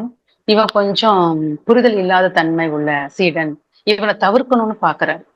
அப்ப இவனை எப்படி தவிர்க்கலாம் அப்ப சொல்றாரு, இந்த இந்த கல்வி பயிலும் இடத்திற்கு வெளியே ஒரு கல், அந்த கல்லை நீ அசைச்சிரு, நீ சொன்னா அந்த கல்லு கேட்கணும், அந்த கல்லை நீ அசைச்சிரு, நீ சொல்லி அது அசைஞ்சதுன்னா நான் உன்னை எடுத்துக்கிறேன். அவ வந்து ஒரு வெள்ளந்தியான ஒரு சிறுவன் தான். அப்ப என்ன பண்றான், எப்படி இது, சரி நான் அசைச்சிட்டா நீ எடுத்துப்பீங்களா, ஏத்துக்கிறேன், நீ போயிட்டு வா. அவன் போறான், அதுகிட்ட போய் அன்பாடுறான், கத்தி பேசுறான், மென்மையா சொல்றான், அழுது பாக்குறான், உருண்டு பாக்குறான், கெஞ்சி பாக்குறான், என்னென்னவோ சொல்றான் நகருன்னு. நகரவே இல்லை. அப்ப பாக்குற எல்லாரும் நம்மளை கேலிகள் பண்றாங்க, இப்படி பரிதாபமா இருக்கே, முட்டாள் மாதிரி இருக்கிறியே அப்படின்னு சொல்லி. அப்புறம் ஒரு வருஷம் அப்படியே போயிடுச்சுங்க. அவன் பேசி பேசி ட்ரை பண்ணி ஒரு வருஷம். அப்ப ஒரு நாள் யோசிக்கிறான், நம்மள எல்லாரும் முட்டாள்னு திட்டுறாங்களே, உண்மையிலே நம்ம குரு நம்மளை ஏமாத்திருப்பாரோ, அவர் வந்து நடக்காத ஒன்றைதான் நம்மள்கிட்ட சொல்லியிருப்பாரோ அப்படின்னு. இல்ல இல்ல அப்படின்னு யோசிக்கிறான் ஒரு செகண்ட். அடுத்த நிமிஷம் இல்ல, குரு வந்து நமக்கு சொல்ல மாட்டாரு. இது ஒரு நம்பிக்கை பாருங்க. நம்பிக்கை நம்பிக்கை தரக்கூடிய வார்த்தைகள் வந்து விலை மதிக்க முடியாத சொற்கள். ஒவ்வொன்றும் ஒவ்வொன்றும் திருமூலர் கூட அதுலதான் நாங்க வரும். யாவருக்குமாம் இறைவனுக்கு ஒரு பச்சிலைன்னு சொல்லும் போது யாவருக்கு அதுல ஒவ்வொன்றா வரும். யாவருக்குமாம் இறைவனுக்கு ஒரு பச்சிலை, யாவருக்குமாம் பசுவிற்கு ஒரு வாயுரை, யாவருக்குமாம் நாம் உண்ணும் போது ஒரு கைப்பிடி உணவு, யாவருக்குமாம் பிறர்க்கு ஒரு இன்னுரைதானே. இன்னுரை 2 வார்த்தை பேசுங்க, அவ்வளவுதான். சோர்வு கிடக்குற அந்த மனம், எத்தனையோ உள்ளங்கள் மனங்கள் அதை நம்ம சொல்ற 2 வார்த்தைகளால உயிர் பிச்சு. அப்ப அந்த நம்பிக்கை அதுதான் கொடுக்குது அந்த வார்த்தைகள். இவனுக்கு அதை நம்பி இப்படியே வாங்கி வச்சுட்டான் அந்த வார்த்தைகளை. அப்ப என்ன பண்றான், இல்ல இது இப்படி இல்ல அப்படின்னு தெரிஞ்சிருச்சு. அப்ப என்ன பண்றான் அப்படின்னா, மாத்தி யோசிக்கிறான். ஃபர்ஸ்ட் இது வரைக்கும் பிளைண்டா அதட்ட பேசிட்டே சும்மா பேசிட்டே இருந்தான். ஃபர்ஸ்ட் தீர்மானம் எடுக்கிறான். நான் எப்படியாவது இந்த கல்லை நகர்த்த வேண்டும். முதல்ல ட்ரை பண்ணிட்டு இருந்தான் சும்மா. மனம் இப்ப தீர்மானம் எடுக்குது. ஃபர்ஸ்ட் ஸ்டெப்புங்க. 2வது ஸ்டெப் என்ன பண்றான், சங்கல்பம் பண்றான் மனசுக்குள்ள சங்கல்பம், உறுதி எடுக்கிறான். என்ன எடுக்கிறான், நான் எப்படியாவது இந்த கல்லை நகர்த்தியே தீருவேங்கிற உறுதி எடுக்கிறான். அப்ப அடுத்த சங்கல்பம் போடுறான், அந்த செயல் நடக்குது. அப்ப சொல்றான், இதை என்னால் கண்டிப்பாக முடியும். நம்பிக்கைய அழுத்தமா விதைக்கிறான், அந்த கல்லை நகர்த்த முடியும். நான் சொல்றான், என்ன சொல்றாங்க, அதை கற்பனை பண்ண ஆரம்பிக்கிறான். இந்த கல்லு நகர்ந்தா எப்படி இருக்கும்னு காட்சிப்படுத்தி கற்பனை பண்ணி அதை வந்து எதிர்பார்ப்புக்கு கொண்டு வர்றான். இப்ப இந்த 4 விஷயங்கள் பாருங்க, உள்ளம் சார்ந்தது, உடல் சார்ந்தது, மனம் சார்ந்தது. இந்த 4 விஷயங்கள் அவன் செஞ்ச பிறகு 6 மாசம் ஓடுது. டெய்லி 6 மாசம் ஓடுது. நம்பிக்கையோட சொல்றான். ஒரு நாள் காலைல வந்து நிக்கிறான், கல்ல நகர சொல்றான், கல்லு நகருது. தெக்க போக சொல்றான், தெக்க போகுது. வடக்க போக சொன்னா எல்லா டைரக்ஷனும் போகுது. ஒரே சந்தோஷம், அழுகுறான். எப்படி அழுகுறான் தெரியுங்களா, அந்த கல்லை கட்டி வச்சு அழுகுறான், சந்தோஷமா கொஞ்சுறான், எல்லாம் பண்றான். அப்ப இத பார்த்தவங்க குருட்ட போய் ஓடி போய் சொல்லிட்டாங்க. குரு ஓடி வெளியே வந்துடுறாரு. வந்து பாக்குறாரு, இவன் பார்த்துட்டு அவ்வளவு ஆச்சரியம். அப்ப அவன் குருவை காலை தொட்டு வணங்குறான். அவர் சொல்லிதான் நடந்திருக்கு அப்படின்ட்டு காலை தொட்டு வணங்கிறான். அப்ப சொல்றாரு, நீ இந்த ஒரு கல்லை நகர்த்திருக்கீங்க, மத்த கல்லையும் நீ ட்ரை பண்ணு, உன்னால ஒண்ணு நடத்த முடியும்னா மத்ததையும் நகர்த்த முடியும், அதுட்டையும் நீ பேசி நகர்த்து அப்படிங்கிறார். அவன் ஓடி போய் அடுத்த கல்ல சொல்றான், அதுவும் கேக்குது. அப்ப பார்த்தோன்னே குரு வந்து உறைஞ்சு அதிர்ச்சியில ஆயிறாரு. அப்ப சொல்றான், இப்ப எனக்கு என் மாணவனா ஏற்றுக்கங்க, எனக்கு கல்வி பயின்றதுக்கு வாய்ப்பு கொடுங்க அப்படின்னு. உனக்கு கத்து தருவதற்கு ஒன்றுமே இல்லை மாணவனே. அப்ப சொல்றேன், சொல்லும் போது கத்து தருவதற்கு ஒண்ணுமே இல்லை. ஏன்னா நீ நினைச்சத பேசும் சக்தி பெற்றவன், பேசுவதை நினைக்கும் சக்தியும் பெற்றவன். இது 2ம் உனக்கு வந்துருச்சு. அதான் சொல்றாங்க வாய் பலிதம் சொல்றாங்க. வாய் பலிதம், வாயிலிருந்து வரக்கூடிய வார்த்தைகள் பலிதமாகட்டும், வாக்குகள் பலிதமாகட்டும். அப்ப அவனோட வாக்குகள் ஒரு ஒரு உயிரற்ற பொருள்லாம் இல்லைங்க. நம்ம வந்து இப்ப மண்டத்துல இருக்கோம், நம்மளுக்கே தெரியும். இப்ப பஞ்சபூதங்களின் கூட்டு, அதுவும் பஞ்சபூதங்களின் கூட்டு. உயிர்கலப்பு ஏற்படுத்தும் போது கண்டிப்பா இதை வந்து நம்ம எப்பங்க, விஷ்ணு கோவர்த்தன மலையை தூக்குனாருன்னு சொன்னா நம்புறோம். அனுமன் சஞ்சீவ மலையை தூக்குனாருன்னு சொன்னா நம்புறோம். அதே இதுவும் சாத்தியப்படக்கூடியதுதான். அப்பேற்பட்ட அந்த ஒரு விஷயத்தை அந்த மனிதன் சாதிக்கும் போது அவன் 4 தீர்மானங்களை எடுத்தான். தீர்மானம் எடுத்தான், உறுதி கொண்டான், அது நம்பிக்கை வச்சான். அடுத்தது அது மேல ஒரு கற்பனையை வளர்த்து பாவனையோட கொண்டு போனான். இந்த 4 விஷயங்கள் அத்தனையும் ஒரு கல்லையே நகர்த்தும் சொல்வளம் மிக்கதாக அமைந்தது என்றால், நம்ம வாழ்க்கையில நம்ம என்னங்க கேட்க போறோம், நம்ம வாழ்க்கை வளமா இருக்கணும், சுத்தி உள்ளவங்களை எல்லாம் வாழ்த்துவோங்க. சொல்லுவாங்க, வாக்கு நாவடக்கம், நாவிலிருந்து வரக்கூடிய வார்த்தைகள் பயனுள்ளதாக மட்டுமே இருக்க வேண்டுமே தவிர அதிலிருந்து வரக்கூடிய வாக்குகள் பழுதடைந்த வாக்காக இருக்கக்கூடாது. பழுதடைந்த வாக்குகள் கண்டிப்பாக ஏதோ ஒரு மூலையில் பழிக்கும். இந்த யோகி, இந்த குண்டலினி தீட்சை பெற்ற இந்த யோகியிலிருந்து வரக்கூடிய வார்த்தைகள் எந்த ஒரு சூழலையும் பழுதடைந்த வாக்காக இருக்கக்கூடாது. என்ன யாராவது பேசுறாங்களா, அதை நான் எப்படி பார்க்கணும் அப்படின்னா, காற்றில் கலக்கும் வார்த்தைகள் வார்த்தைகளுக்காக அல்ல, என் வார்த்தைகள் காற்றில் கரைந்து போகக்கூடியதுதான். அவர்களோட தன்மையைதான் வெளிப்படுத்துவது. அவர்கள் என் தன்மையோ, என்னோட மனசையோ, என்னோட குணத்தையோ, என்னோட செயலையோ மதிப்பீடும் அங்கீகாரம் அற்றவர்கள். அவர்களுக்கு தெரிஞ்சது அவ்வளவு அப்படின்னு விலகின்னு பார்க்கவும் தெரியணும். சோ இப்படி விலகி நின்று பார்க்க ஆரம்பிச்சுட்டோம்னு வச்சுக்கோங்களேன், அடுத்த உண்டமான ஒரு பாயிண்ட், இந்த வார்த்தைகள் நம்மளோட ஆத்மா கிட்ட நெருங்கி அழைச்சிட்டு போகுங்க. நம்மளால ஆன்மீகவாதி இல்லைங்களா? பேசக்கூடிய ஒவ்வொரு அதுதான் சாமிஜி அழகா சங்கல்பமா நமக்கு அமைச்சு கொடுத்தது. சங்கல்பம் தாண்டி எத்தனை முறை இந்த வார்த்தைகளை நமக்குள்ள பிரயோகப்படுத்துறோம். சுய பேச்சுன்னு சொல்லுவோம் இல்லைங்களா? சுய பேச்சுன்னு சொல்லுவோம். நம்மளுக்குள்ளவே சிந்தனை ஓட்டம் வரும். சிந்தனை ஓட்டம் வரும்போது என்னென்ன மாதிரியான சிந்தனைகள், என்னென்ன வார்த்தைகளை அந்த சிந்தனைகளை நம்ம பிரயோகப்படுத்துறோங்கிறத பொறுத்து நம்ம தரம் அமைச்சு கொடுப்போம். கண்டிப்பா கண்டிப்பா என்ன மாதிரி போக்க மாத்திரும். நம்ம பிரத்யாட்ட பேசணும்னு கூட இல்லை, நம்மளுக்குள்ள சிந்திக்கிறது நம்ம தன்மையை மாத்தி விட்டோம். அப்ப தவத்துக்கு பண்ணும்போது இறைவா இறைவா அப்படின்னு சொல்லிட்டு இறைவனோட உருகி உருகி உருகி அத்தனை நாயன்மார்களும், அத்தனை அடியார்களும், அத்தனை சித்த புருஷர்களும், அத்தனை மகான்களும், மகரிஷிகளும் இறைவன்கிட்ட உருகி உருகி உருகி உருகி பேசி பேசி பேசி தானங்க இறைவனோட கலந்தாங்க. அந்த வார்த்தைகள் அத்தனை வளம் பொருந்தியதான இருந்திருக்கு. ஏன் நாம் செய்யக்கூடாது? நாமும் செய்யலாம். நல்ல நல்ல வார்த்தைகளை சுகபிரம ரிஷி பத்தி சொல்லுவாங்க. எனக்கு அவர் என்ன பண்ணாருங்க, இறைவனை அடைச்சே தீரணும், இறைவனை பார்த்தே தீரணும்னு ஒரு வைராக்கியம். அப்ப என்ன பண்ணாரு, அப்ப ஒரு சிறு சிறு வயதுதான். அப்ப என்ன பண்ணாரு, இறைவா இறைவான்னு கத்திக்கிட்டே காட்டுக்குள்ள ஓடுறாரு. காட்டுக்குள்ள இறைவா இறைவான்னு கத்திக்கிட்டு அவர் ஓடுறாரு, எப்படியாவது இறைவனை பாத்துறணும்னு. அப்ப அங்க இருந்த ஒவ்வொரு புல்லு பூண்டு செடியும் கொடியும் அந்த நதிகளும் ஓடைகளும் ஒவ்வொன்றுமே ஏன் ஏன் ஏன் ஏன்னு கேட்டுச்சு. எப்பேற்பட்ட ஒரு ஒரு ஒரு உணர்வு பூர்வமான விஷயம் பாருங்க அந்த வார்த்தைகள். நாம நமக்கு உள்ள போய் கேட்டா இறைவான்னு சொல்லி பாருங்க, நன்றின்னு சொல்லி பாருங்க, அன்புன்னு சொல்லி பாருங்க, கருணைன்னு சொல்லி பாருங்க. இறைவன்ட்ட பேசுறதுக்கு ஒரு அழகழகான வார்த்தைகளோடு பேசி பாருங்க. இறைவா நான் அவனை சரணடைஞ்சு இருக்கேன், இறைவா நான் அவனை சமர்ப்பணம் ஆயிட்டேன், இறைவா. எத்தனையோ வார்த்தைகள், அழகழக வார்த்தைகளை கோர்வையா எடுத்து விடுங்க. அது நம்மள உள்ள அப்படி கை பிடிச்சு உள்ள அழைச்சிட்டு போகும். நோக்கம் பூர்த்தியாக போகும். நாமும் வளமோடு வாழலாம், நம்மை சார்ந்தவர்களும் வளமோடு வாழ வைக்கலாம். உன்னதமான வாழ்க்கையின் உன்னதமான உச்சமான வார்த்தைகள் இறைவன் கொடுத்த வரப்பிரசாதம். இதை நல்ல விஷயங்களுக்கு மட்டும் பயன்படுத்துவோம், பேசுவோம், பிறருக்கு நல்லது செய்யக்கூடியதை மட்டும் செய்வோம். கசிந்து உறிந்தி கசிந்து உருகி இறைவனிடம் உருகி நிற்போம். இறைவன் நம்மளை அரவணைத்துக் கொள்வான். முக்தி நிலையையும் மோட்ச நிலையும் நம்மாலும் அடைய முடியும். வார்த்தைகளே அதற்கு ஒரு மிகப்பெரிய ஒரு அஸ்திரமாக நம் வாழ்நாள் முழுவதும் அமையட்டும் என்று கூறி, நீங்கள் அனைவரும் அந்த உன்னதமான அந்த உச்சகட்ட அந்த பரவச நிலையை, ஆனந்த நிலையை, அந்த முக்தி நிலையை அடைவதற்கு குருபரா நம் அருகிலே இருக்கிறார்கள். அவர்களோடு இணைந்து இறைவனை நாம் நண்பனாக நினைத்து பாவித்து நல்ல நல்ல வார்த்தைகளை பிரயோகப்படுத்தி நாமும் வளம் பெற்று இறையருளையும் முழுமையாக பெற்று வாழ்வாங்கு வாழ இறையருளும் குருவருளும் வாழ்நாள் முழுவதும் உங்களுக்கு துணையாய் காப்பாய் வழியாய் நிற்கட்டும் என்று கூறி, இந்த வாய்ப்பு கொடுத்த சங்கத்தில் இருக்கும் இது நேரம் வரை பொறுமையாக கிட்டிக் கொண்ட அன்பார்ந்த சகோதர சகோதரிகள், எனக்கு சொல்லும் போது அவ்வளவு சந்தோஷங்க. அன்பாத சகோதர சகோதரிகள் அனைவருக்கும் நன்றியை கூறி சந்திரா அம்மா தொகுத்து வழங்கிட்டு இருக்காங்க, அவங்களுக்கும் நன்றி கூறி நிறைவு செய்து கொள்கிறேன். வாழ்க வையகம், வாழ்க வையகம், வாழ்க வளமுடன்.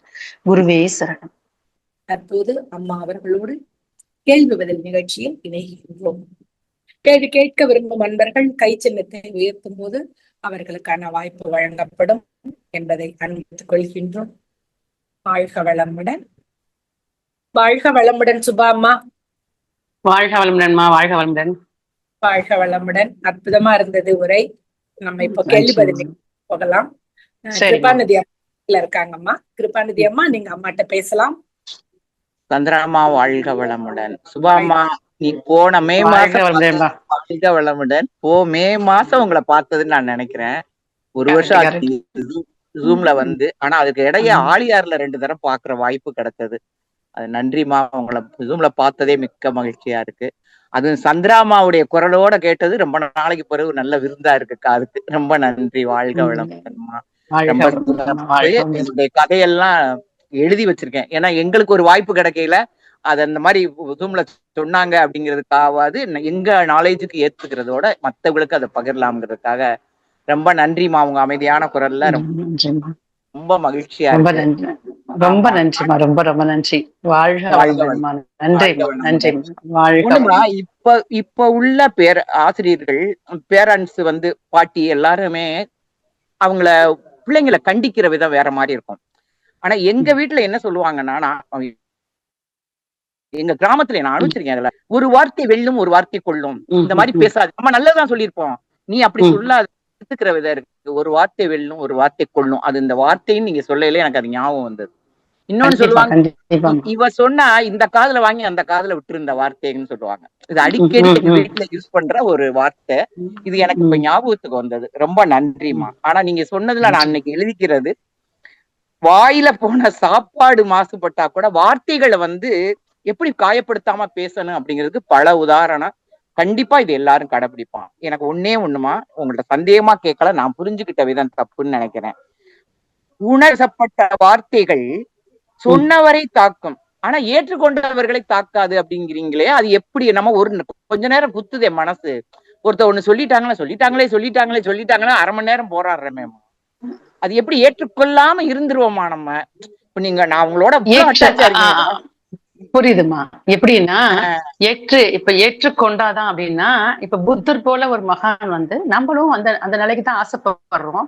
சோ இப்ப நம்ம பிராக்டிஸ் பண்ணலாம். இப்ப நானுமே வந்து நம்மளையும் காயப்படுத்துறவங்க மனிதர்கள் இருக்கதான் செய்யறாங்க. உரமுறைகளை ஏதோ ஒருத்தவங்க இருப்பாங்கல்ல. அப்ப காயப்படுத்தும் போது நானும் காயமாகுது. எனக்கும் அந்த நேரம் ஒரு அழுகை வருது. ஆனா அதை சுமக்கும் போது ரொம்ப நாளா அது நீடிச்சு நிக்கும். இப்ப புத்தர் கதைகள்லாம் கேட்கும் போது என்ன தெரியுது, ஆமா வார்த்தைகள் என்ன இருக்குது, ஏன் அதை சுமக்குவானே, அவங்க என்னை பத்தி புரிஞ்சது அவ்வளவுதான், நான் ஏன் அவங்ககிட்ட நிரூபிக்கணும்னு நினைக்கிறேன். ஏன்னா அவங்க என்னன்னா நம்ம என்ன நம்மளுடைய எதிர்பார்ப்பு என்ன தெரியுமாம்மா, நம்ம எல்லாரும் நம்மளும் புரிஞ்சுக்கணும். நம்ம நல்லவங்க நம்ம புரிஞ்சுக்கணும். அவங்க புரிஞ்சா அதே மாதிரி வார்த்தைகள் நம்ம நோக்கி பிரயோகப்படுத்தணும் எதிர்பார்க்கிறோம் இல்லம்மா. கண்டிப்பா அங்கதானம்மா ஏமாந்து போறோம். எல்லா ஆத்மாவும் ஒரே மாதிரி இருக்கிறது இல்லம்மா. அவங்களுக்கு தெரிஞ்ச அந்த வார்த்தைகளை தான் பயன்படுத்துறாங்க. அதை நான் ஏற்றுக்கொண்டாதான் எனக்கு பாதிப்பு. அழுகிறது, எல்லாம் பண்றது, வருத்தப்படுறது, சுமக்கிறது எல்லாமே. எப்ப நாம அந்த வார்த்தையை ஏத்துக்கலன்னு விலக்கி விட்டுட்டோமோ, திரும்ப அந்த அம்பு அங்கதானே போகும். அவங்களுக்கு தானே அது போய் சேரும். நல்லது சொன்னாலும் சரி, தீது சொன்னாலும் சரி, அது அவங்களுக்கு தானே போய் சேரும். கண்டிப்பா சொன்ன உதிர்த்த வார்த்தைகள் உதிர்த்தவர்களுக்கு பலன் கொடுத்தே தீரும். அதுல எந்த நம்ம சொன்னாலும் சரிதான், பலன் கொடுத்தே தீரும். அப்ப நம்மளை நோக்கி உதிர்க்கப்பட்ட வார்த்தைகளுக்கு நம்ம ஏற்றுக்கொள்ளும் போதுதான் நம்மளுக்கு மாற்றத்தை ஏற்படுத்தும்.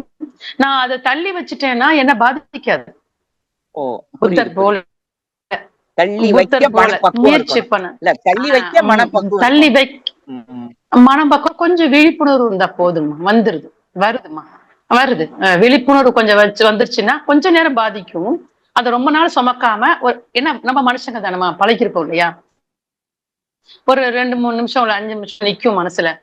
இப்படி நம்மளை புரிஞ்சுக்க மாட்டேங்கிறாங்களே, இப்படி நம்மள வார்த்தையை விட்டுட்டாங்களே அப்படின்னு நினைக்கிறேன். அவங்களுக்கு தெரிஞ்சது அவ்வளவுதான், அவங்களோட புரிதல் அவ்வளவுதான். நெருங்கிய உறவுனா கொஞ்சம் காமா நேரம் பார்த்து கொஞ்சம் பக்குவமா எடுத்து புரிய வைக்கலாம். கொஞ்சம் தூர உறவுன்னா வச்சுக்கோங்களேன், என்ன சொல்லி நம்மள அவங்கள்ட்ட வந்து முன்னிறுத்தி நம்மளை நிரூபிக்க பாக்குறது. ரொம்ப காயப்படுத்துறாங்கன்னு வச்சுக்கோங்களேன், நம்ம என்ன சொன்னாலும் போக மாட்டாங்க. ஒதுங்கி போறது நல்லது. ஒதுங்கி போறது வார்த்தைகளை வந்து நாம அது சொல்லுவாங்க, மற்றவர்கள் அறம் பெறலாம், நாம் அறம் பெறலாமல் இருக்கணும். அறம் சார்ந்த வாழ்வு. நாம அறம் பெறலாம அவங்ககிட்ட நடந்துக்கணும். அவங்கள சாமிஜி சொல்லுவாங்கம்மா அந்த வார்த்தையை, மத்தவங்க உங்களை காயப்படுத்துறாங்க, ஒரு தீங்கு செஞ்சுட்டாங்க, அந்த தீங்கு நீங்க திருப்பி சொன்னதால இன்னொரு தீங்கு தான் நீங்க செய்யறீங்களே தவிர அந்த தீங்கு சரியாகாதுன்னு சாமி சொல்லுவாங்க. ரொம்ப சிறப்புமா. நான் 4 நாளா திண்டுக்கல் மௌனம் போயிட்டு இன்னைக்குதான் ஜூமே அட்டன் பண்றேன். அது உங்களை பாக்குற வாய்ப்புக்கு இறைநிலைக்கும் நன்றி. வாழ்க வளமுடன். போல நிஜமாமா உங்களை போல ஆன்மாக்கள் இருக்கிறதாலதான் ஏதோ நல்ல விஷயம் கொஞ்சம் சொல்லலாம், இல்லம்மா பேசுவோம், சிந்திக்கலாம் அப்படின்னு தோணவா செய்யுதுங்கம்மா. அதுக்கு வளமுடன். நீங்களாதான் காரணம். நன்றிங்கம்மா. சந்திராமா, வாழ்க வளமுடன். வாழ்த்துக்கள் சந்திராமா. சுபாமாவோட உங்க குரலை கேட்கறது ரொம்ப நன்றி. வாழ்க வளமுடன், வாழ்க வளமுடன். நன்றிமா, உங்க அன்புக்கு நன்றி. வாழ்க நன்றி. வளம். வாழ்க வளம். அடுத்த நண்பராக காஞ்சிபுரத்திலிருந்து கவிதா கோவிந்தராஜன் அம்மா. வாழ்க வளமுடன் அம்மா. வாழ்க வளமுடன் அம்மா, வாழ்க வளமுடன் அம்மா. அம்மா நீங்க சொன்ன மாதிரிதான் தினம் நம்மள அப்படி வீட்லயே சொல்றாங்க. அதுல இருந்து நம்ம எப்படிம்மா மாறிக்கிறது? இது அதுல ஒரு நாள் உண்மைத்தன்மை 2 இருக்கா? நாள் நடந்தா பரவாயில்ல, சரி நம்ம ஏத்துக்கலாம். தினம் அது மாதிரி கேட்கும் போது நமக்கு அதுல இருந்து வெளியில வர்றது ரொம்ப கஷ்டமா இருக்கு. சரி, நானு ஒண்ணு சொல்றேம்மா. முதல்ல வாழ்க வாழ்க வளமுடன். வணக்கம். வாழ்க வளமுடன். ஆமா, நீங்க சொல்றீங்க இல்லையாமா, இப்ப சொன்னீங்கல்ல நம்ம இந்த வீட்டுக்குள்ள இருந்துட்டே டெய்லி நம்மள நோக்கி சொல்றாங்க அப்படின்னு. இது எப்படிமா அவங்களோட சில சமயம் அவங்க உணர்ச்சி வசப்பட்டு நம்மள நோக்கி சொல்லலாம் வார்த்தைகளை, இல்ல நம்ம உணர்ச்சிகளை தூண்டுறதுக்காகவும் சொல்லலாம். நம்ம உணர்ச்சியை தூண்டுறதுக்காகவும் அவங்க ஏதோ ஒரு விதத்துல காயம் ஆயிருக்காங்க, நாமளும் காயப்படணுன்றதுக்காக வேண்டி நம்மளை நோக்கி வார்த்தைகளை வீசலாம். 2 விஷயம். இப்போ நாம ரியாக்ட் பண்ணிட்டோம் அப்படின்னா அவங்க நினைச்சது நடந்து போச்சுதானே அர்த்தம். இன்னொரு விஷயம் நடந்து போச்சு. அப்ப அவங்க அவங்க அவங்க நினைச்சத நடத்துறதுக்கு, இப்ப பால்ல ஒரு சொட்டு விஷம் விழுந்ததுன்னா ஃபுல் பாலும் கெட்டு போயிரும். ஒரு டிகாஷன் ஊத்துனா டிகாஷனோட தன்மையை எடுக்குது. இது கெமிக்கல் ரியாக்ஷன் சொல்லுவாங்க. இந்த பாடி ஒரு கெமிக்கல் கிடையாது, இது பயாலஜிக்கல். இந்த பயாலஜிக்கல் ப்ராசஸ் ஒரு கெமிக்கல் ப்ராசஸ் மாதிரி டக்கு டக்குன்னு ரியாக்ட் பண்ண கூடாது. அதை நம்ம என்னைக்காவது யோசிக்கணும்லமா அந்த பாயிண்ட்ல. ரியாக்ட் பண்ண கூடாது, நான் ரியாக்ட் பண்ணக்கூடாது. ரியாக்ட் பண்ணிட்டேன்னா என்கிட்ட திரும்பி வார்த்தைகள் அள்ளி கொட்டி வரும். அப்ப நான் என்ன பண்ணுவேன், முதல்ல இது சாமி சொல்லுவாங்க, இந்த வார்த்தை சொல்லுவாங்க சாமிஜி, பிறர் தவறால் மிக வருத்தம் துன்பமது வந்த போதும் நன்மைக்கேயாம் செய்த பாவம் போச்சு. நம்ம கூடவே ஒருத்தங்க இருக்காங்க, நம்ம டெய்லி காயப்படுத்துறாங்கன்னா கண்டிப்பா இது கர்மா. நம்மளோட கர்மாவை அவங்க கழிக்கிறாங்க. இதுல என்ன நடக்கும்னா, நம்மள அறியாம அவங்க மேல பரிதாபம் வரும். இப்படி என்ன காயப்படுத்தி என்னோட பாவத்தை குறைச்சிட்டு நீ பாவத்தை சுமக்கிறியான்னு வருத்தம் வரும். அப்பதான் சொல்லுவாங்க, வாழ்த்தி வாழ்வோம், பிறர் தவறால் மிக வருத்தம் துன்பம் அது வந்த போதும் நன்மைக்கேயாம் செய்த பாவம் போச்சு, நாம் கண்ட தெளிவு இது, வாழ்த்தி வாழ்வோம் அப்படின்னு சொல்லுவாங்க. வாழ்த்துங்க, அவங்களும் நல்லா இருக்கட்டும், அவங்க இனிமே பாவம் பண்ணாத அளவுக்கு, இந்த மாதிரி வார்த்தைகளை விடாத அளவுக்கு அவங்கள வாழ்த்துவோம். ஏன்னா நம்ம எல்லாம் தீட்சை வாங்கிட்டோம்மா, அப்ளை பண்ணி பாருங்க. அவங்க ரொம்ப திரும்ப திரும்ப சொன்னா கேட்டு கேட்டு பழகி போயிருக்கோங்க காது. மறுபடியும் அதை மனசுக்குள்ள கொண்டு போகாதீங்க, இப்படியே விட்டுருங்க. இந்த காதல வாங்கி இதுதான் பழகி போச்சு அப்படின்னு கண்டுக்காம விட்டுருங்க. அப்ப நீங்க பாதிக்கப்பட மாட்டீங்க. முடிஞ்சா அவங்க திருந்தணும்னு அவங்களுக்கு வாழ்த்து சொல்லுவோம்.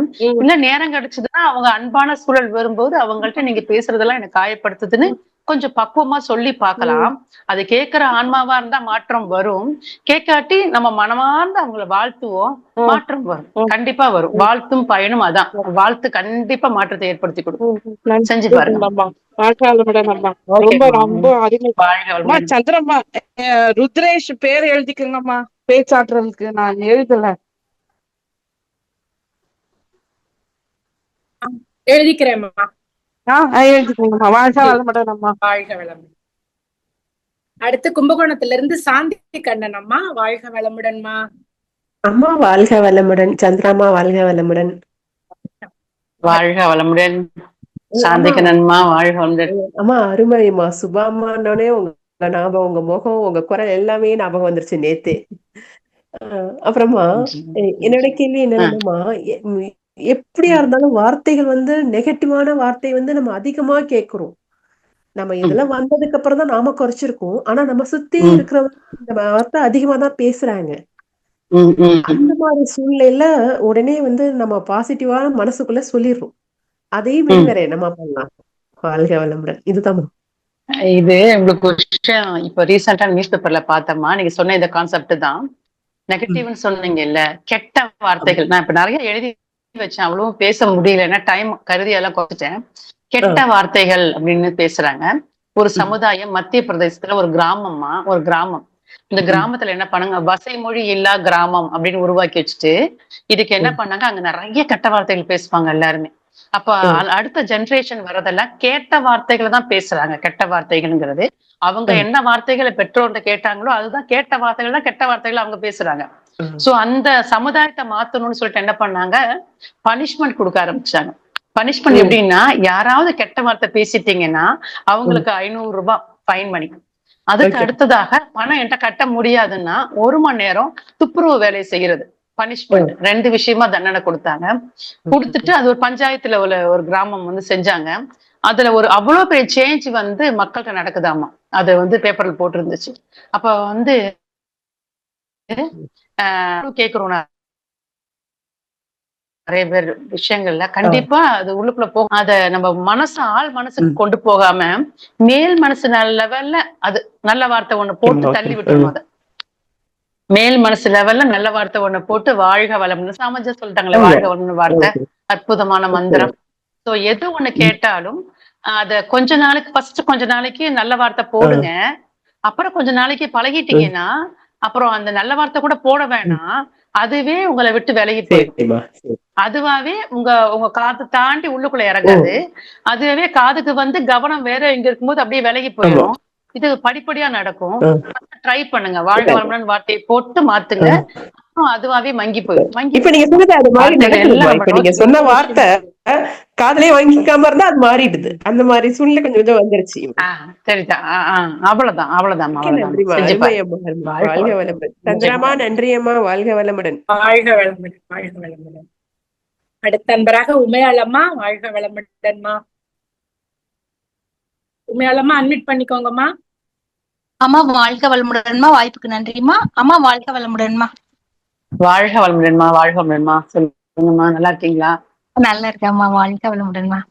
அம்மா கடைசி இறுதி அந்த சொன்னீங்களம்மா, இறைவனை தேடி காட்டுக்குள்ள போய்கிட்டே இருந்தாலும் அப்போ வந்து எல்லா உயிர்களும் என்னமா சொன்னது? இறைவா இறைவான்னு அவர் கூப்பிடுறாரு. இறைவனை தேடி பேர் ஆவலோட காட்டுக்குள்ள போய் கத்துறாரு, இறைவா இறைவான்னு.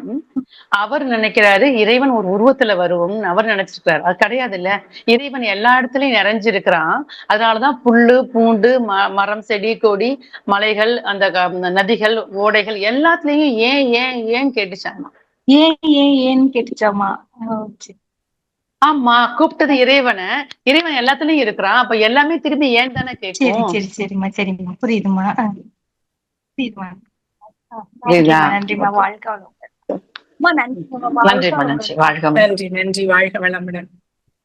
நம்ம மகரிஷியே இறைநிலை தத்துவமே அதான, இறைநிலை சரித்திரத்தையே சொல்லிட்டாரு இல்லைங்கம்மா. அதுதான் சொல்லியிருக்கீங்க. ரொம்ப சிறப்பு. நீங்க சொன்ன கதைகள் உதாரணங்கள் எல்லாமே ரொம்ப சின்ன சின்ன எளிய விஷயங்களா இருந்தா கூட மனசுல போய் ரொம்ப ஆழமா பதிகிற மாதிரி சொன்னீங்கம்மா இன்னைக்கு. அடுத்த நண்பராக மைதிலி கண்ணன் அம்மா. வாழ்க வளமுடன் அம்மா. மைக்க ஒரு முறை டச் பண்ணுங்க. மைதிலி கண்ணன். வாழ்க வளமுடன். சுசீலாமா. வாழ்க வளமுடன். நன்றி சுந்தரம்மா. வாழ்க வளமுடன். சந்திரம்மா சுந்தரம்மா வாழ்க வளமுடன். கேக்குதுங்களா? வாழ்க வளமுடன்மா. வாழ்க வளமுடன். சொல்லுங்கம்மா. வழக்கம் போல ரொம்ப நல்லா இருந்துச்சுங்கம்மா உங்க ஸ்பீச். சந்தோஷம்மா. நன்றிம்மா. நன்றிம்மா. ரொம்ப ரொம்ப ரொம்ப நீங்க சொன்ன மாதிரி அம்மா சந்திரம்மா சொன்ன மாதிரி இந்த சின்ன சின்ன கதைகள் வந்து அப்படியே போய் மனசுல பதியுது. அதனுடைய விளக்கம் ஈஸியா புரியுது. ரொம்ப நல்லா இருந்துச்சுமா. எங்க மன்றத்துல எல்லாரும் கேட்டிருப்பாங்களான்னு என்னன்னு தெரியல. எனக்கு இந்த மன்றத்துல போய் சொல்றதுக்கு எனக்கு ஒரு ஸ்பீச் கிடைச்சது இன்னைக்கு. மன்றத்துல போய் கிளாஸ்ல சொல்லலான்ட்டு இருக்கேன்.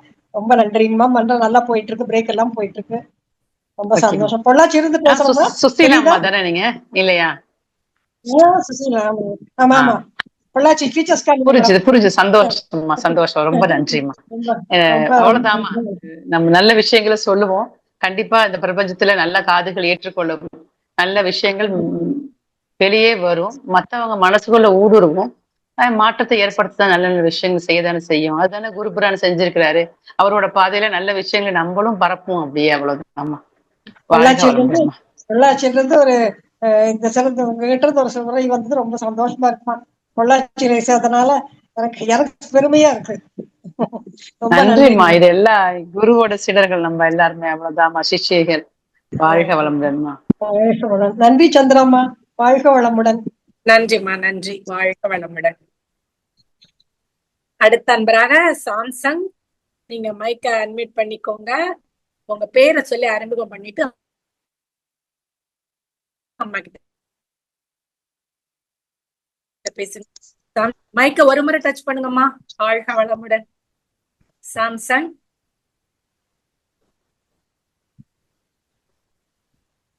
அன்மியூட் ஆப்ஷன் வந்திருக்கு பாருங்க, டச் பண்ணுங்க. வாழ்க வளமுடன்மா.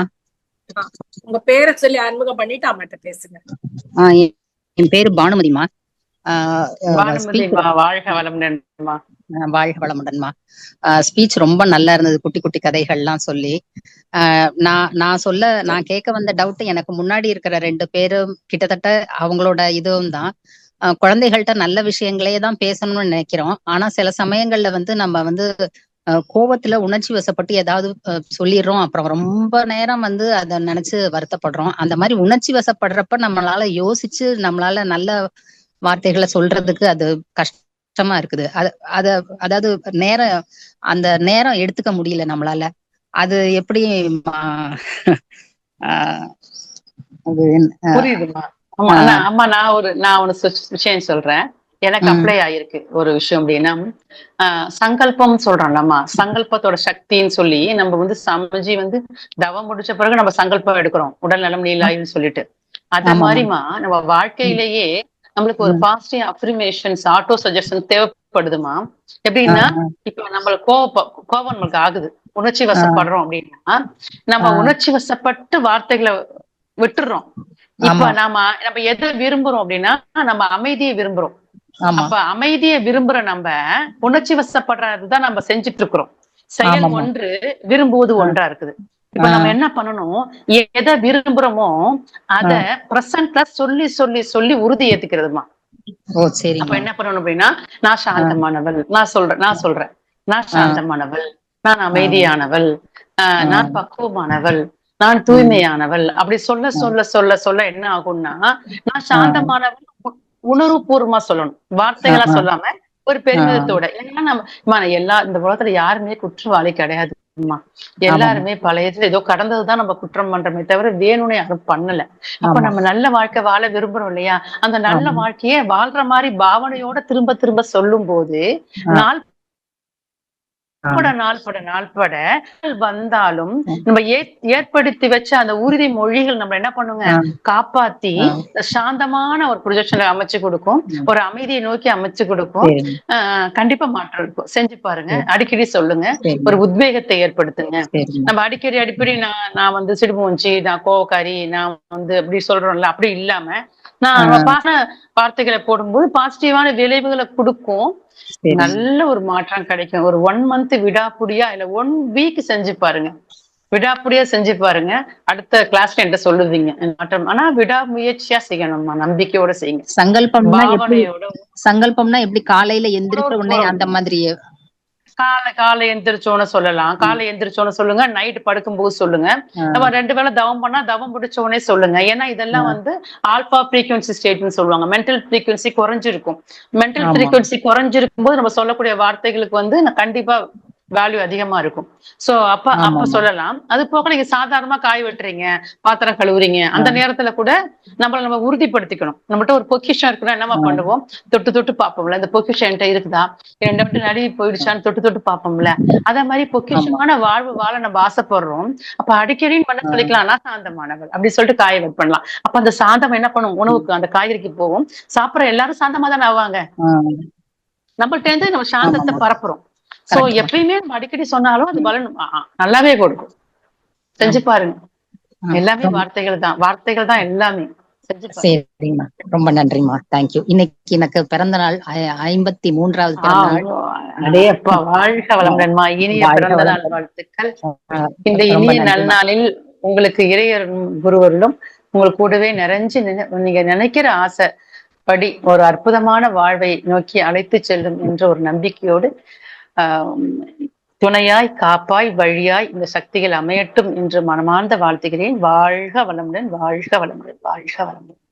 வாழ்க வளமுடன்மா. ரொம்ப நன்றிமா, ரொம்ப நன்றி, ரொம்ப நன்றி. ரொம்ப நன்றிம்மா. வாழ்க வளமுடன். அம்மா உங்களோட முழு பேர் சொல்லுங்கம்மா. பானுமதி. பானுமதி, எந்த ஊர்ல இருந்து பேசுறீங்க? சிதம்பரம்மா. சிதம்பரம். ஓகேம்மா, வாழ்த்துல சொல்லிருப்பேன் உங்களுக்கு, பிறந்தநாள் வாழ்த்து. சரிம்மா. வாழ்க வளமுடன். வாழ்க பாக்ஸ்ல போடல, இருந்தாலும் நான் சொல்லிடுறேன். சரிம்மா. நன்றிம்மா. நன்றி. மைதிலி கண்ணன் அம்மா, உங்களுக்கு மீண்டும் வாய்ப்பு கொடுக்கப்படுறது. நீங்க கொஞ்சம் அன்மிட் பண்ணிட்டு பேசுறீங்களா? லைன்ல இருக்கீங்களா மைதிலி கண்ணன் அம்மா? பேசுங்கம்மா. ஹலோ, வணக்கம். வாழ்க வளமுடன்மா. வாழ்க வளமுடன். சொல்லுங்கம்மா. வணக்கம்மா. வாழ்க வளமுடன்மா. அம்மா, இப்ப நீங்க இந்த திரௌபதி 5 கணவன்மார்கள் வந்து சாப்பாட சொன்னதுதாங்கிற மாதிரி சொன்னது, எனக்கு அது சரியா போன் அப்படி இல்லம்மா. பொதுவா வந்து இந்த அந்த காலத்துல காட்டுல அவங்க வனவாசம் தானே வாழ்ந்தாங்க. காட்டுல வாழ்றவங்க குழந்தைங்க வெளியே போகும்போது ஏதோ உணவு பறிச்சுட்டு வருவாங்க. அப்ப ஒரு தாய் என்ன பண்ணுவானா, நீங்க 5 பேர் பங்கிட்டு சாப்பிடுங்கன்னு உணவு சொல்ற வழக்கம் உண்டு. உணவு சொல்ற வழக்கம் உண்டு, டெய்லி உண்டு அது. அப்ப அதே மாதிரி அந்த நேரத்துல அவ வந்து, அம்மா நான் என்ன கொண்டு வந்திருக்கேன் பாருங்க அப்படின்னு சொல்லும் போது அவனால திருத்தமா அந்த வார்த்தை போட்டிருக்கணும். அம்மா இங்க வந்து பாருமா, நான் ஒரு பெண்ணை திருமணம் பண்ணிட்டோம், அந்த வார்த்தை சொல்லியிருக்கணும். சொல்லல. இது வந்து சொல்லப்படாத வார்த்தைகள் எல்லாம் விதிக்கப்பட்டதுமா. அவனும் தெளிவா சொல்லல. இந்த தாயும் ஏதோ ஒரு வேலையில, சமையலர்கள் ஏதோ ஒரு வேலை செஞ்சுட்டு இருக்கிற பெண்மணி திரும்பி பார்க்கவும் இல்லை. பார்க்காம எல்லாரும் பங்கிட்டு கொள்ளுங்க அப்படின்னு முடிச்சுட்டாங்க. கொண்டு வந்ததே அனைவரும் 5 சகோதரர்களும் பங்கிட்டு கொள்ளுங்கன்னு முடிச்சுட்டாங்க. இதுவும் இது ஒரு அலட்சியத்திலேயோ இல்ல அறியாம தான், அலட்சியம் கூட சொல்ல முடியாது, பழக்க தோஷத்துல சொன்ன வார்த்தைகள் தான். ஆனா விட்டது தானேம்மா. அதுதான் அந்த காவியம் பூரா அப்படித்தான் ஒரு நிலையில அவங்க ராஜா திரௌபதியா இருந்தா அந்த தாயக்கரை உருட்டினதால ஏமாந்து ராஜா அப்படி சொல்லிட்டுதான் இருக்குது. அதெல்லாம் இருக்கு. அது வேற கதைகள்மா, நிறைய கதைகள் இருக்குது. ஆனா இந்த சம்பவம் ஒரு தாய் வாயிலேருந்து உதித்த வார்த்தைகள் தான் அந்த பெண்ணை வந்து, திரௌபதியை வந்து அந்த 5 பேருக்கும் ஒரு மனைவியாக வாழக்கூடிய சூழலை வந்து குந்தியோட வார்த்தைகள் தான் ஏற்படுத்திடுச்சு. இன்னும் கிராமத்துல வாழ்ந்த அம்மா சொன்னது இவங்களுக்கு அது தாக்கிடுச்சுன்னு சொல்ல வரீங்கம்மா? இல்லம்மா, உணவு கொண்டு வர பழக்கத்துல உணவு கொண்டுற மாதிரி அந்த பையன் நான் கொண்டு வந்திருக்கேன் வந்து பாருமா தான் சொன்னான். நான் ஒரு பெண்ணை அழைச்சு திருமணம் பண்ணிட்டு வந்திருக்கேன்னு சொல்லல அர்ஜுனன். அர்ஜுனன் வின் பண்ண அதை ஜெயிச்சு கொண்டு அழைச்சிட்டு வந்து திருமணம் முடிச்ச. அப்ப பகிர்ந்துக்கன்னு அந்த பெண்மணி சொல்லும் போது திருப்பி பார்க்காம சொல்லிட்டா, உணவு கொடுத்துருந்து பகிர்ந்துக்கன்னு. அது பலிதமாகுது. ஆக்சுவலா இன்னொரு ஆழம் இருக்குமா. இந்த பெண் வந்து இவ்வளவு ஒரு பெண் வந்து 5 கணவரோட வாழ்ந்து ரொம்ப கஷ்டப்படுவா. இந்த வாழ்க்கை யாராலன்னு கேட்டா, திரௌபதியோட தந்தை துருபதன் ஒருத்தர். அவர் வந்து துரோணாச்சாரியார வெற்றி கொள்ளணும்னு சொல்லிட்டு ஒரு யாகம் வளர்த்து ஒரு ஆண்மகனை கேட்பாரு. அந்த யாகத்தை வளர்க்கும் போது முதல்ல அவர் ஆண்மகனை தான் விரும்புவாரு. ஆனா அவங்க யாகம் வளர்க்கணும்னு சொல்லுவாங்க, முதல்ல ஒரு பெண்ணு வந்தேதான் தீரும், அப்புறம் தான் ஆண் வரும்னு அவருக்கு வேண்டா விருப்பா இருப்பாரு. பெண்ணை விரும்பல அவரு. அப்ப வேண்டா விருப்பம் போது அவர் வந்து இந்த உலகத்துல உள்ள அத்தனை அவமானங்களும் துன்பங்களும் துயரங்களும் இவளுக்கு கிடைக்கட்டும்னு சொல்லி சும்மா சபிச்சு ஏனோ தானோன்னு அப்ப சபிச்சிருவாரு அந்த தந்தை. அவர் சபிச்சதெல்லாம் அந்த வார்த்தைகள் தான் அவளோட விதியாவே விதிக்கப்பட்டது. பின்னாடி அவர் புலம்புவாரு. பின்னாடி காலத்துல தன் பெண் அவருக்கு உண்மையான பாசம் வரும்போது புலம்புவாரு, இப்படி நீ கஷ்டப்படுறதுக்கு நான் தான் காரணம், நான் அன்னைக்கு வந்து உன்னை சபிச்சுதானே அந்த வேள்வித்தீல இருந்து உன்னை எடுத்தேன் அப்படின்னு சொல்லி. சோ எல்லாத்துக்குமே துருவி கீழே போனோம்னா எல்லாமே வார்த்தைகள் தான். அந்த வார்த்தைகள் தான் அந்த பொண்ணு கஷ்டப்படுறது. அந்த பெண்ணு கஷ்டப்படுற மாதிரி குந்தியோட வாயிலிருந்து அந்த வார்த்தைகள் வருது. சோ இதெல்லாம் பாத்தீங்கன்னா அவன் தான் இருக்கான். எல்லாம் ஆட்டி வச்சிட்டு இருக்கிறான், நம்ம எல்லாம் ஆடிட்டு இருக்கோம், அவ்வளவுதான். இதெல்லாம் விதிக்கப்பட்டது. விளக்கம்மா, ரொம்ப அம்மா தெளிவா சொன்னீங்கம்மா. ரொம்ப நன்றிங்கம்மா. வாய்ப்புக்கு நன்றி அம்மா. நன்றி. வணக்கம். அடுத்து நெய்வேலியில இருந்து காந்திமதி லட்சுமணன். வாழ்க வளமுடன். வாழ்க வளமுடன்மா. 2 அம்மாவுக்கு வணக்கம்மா. உரையும் சரி, கேள்வி பதிலும் ரொம்ப வாழ்க வளமுடன். உரையும் கேள்வி பதிலும் ரொம்ப சிறப்பா இருந்ததுமா. ஒவ்வொரு கேள்வி கேட்கலாம், சகோதரிகள் கேட்டுட்டே வராங்க, ரொம்ப சந்தோஷம் அம்மா. இப்போ நான் ஒரு பொதுவான ஒரு கேள்வியா கேட்கிறேன். அதாவது வார்த்தைகள்ல வந்து இப்ப சொல்றது வந்து என்ன, நெருப்புனா சுற்றுமா அப்படின்ற ஒரு வார்த்தைகள் இருக்கு. இப்ப சொல்லுவாங்க அப்படித்தானே சொல்லிட்டு போறான், அது ஒண்ணும் இல்லை அப்படின்னு. பட் இலகிய மனசுக்காரங்கிற மனசு இருக்கிறவங்க பாத்தீங்கன்னா வார்த்தை சொல்லிட்டு அவங்க சொல் பொறுக்காது.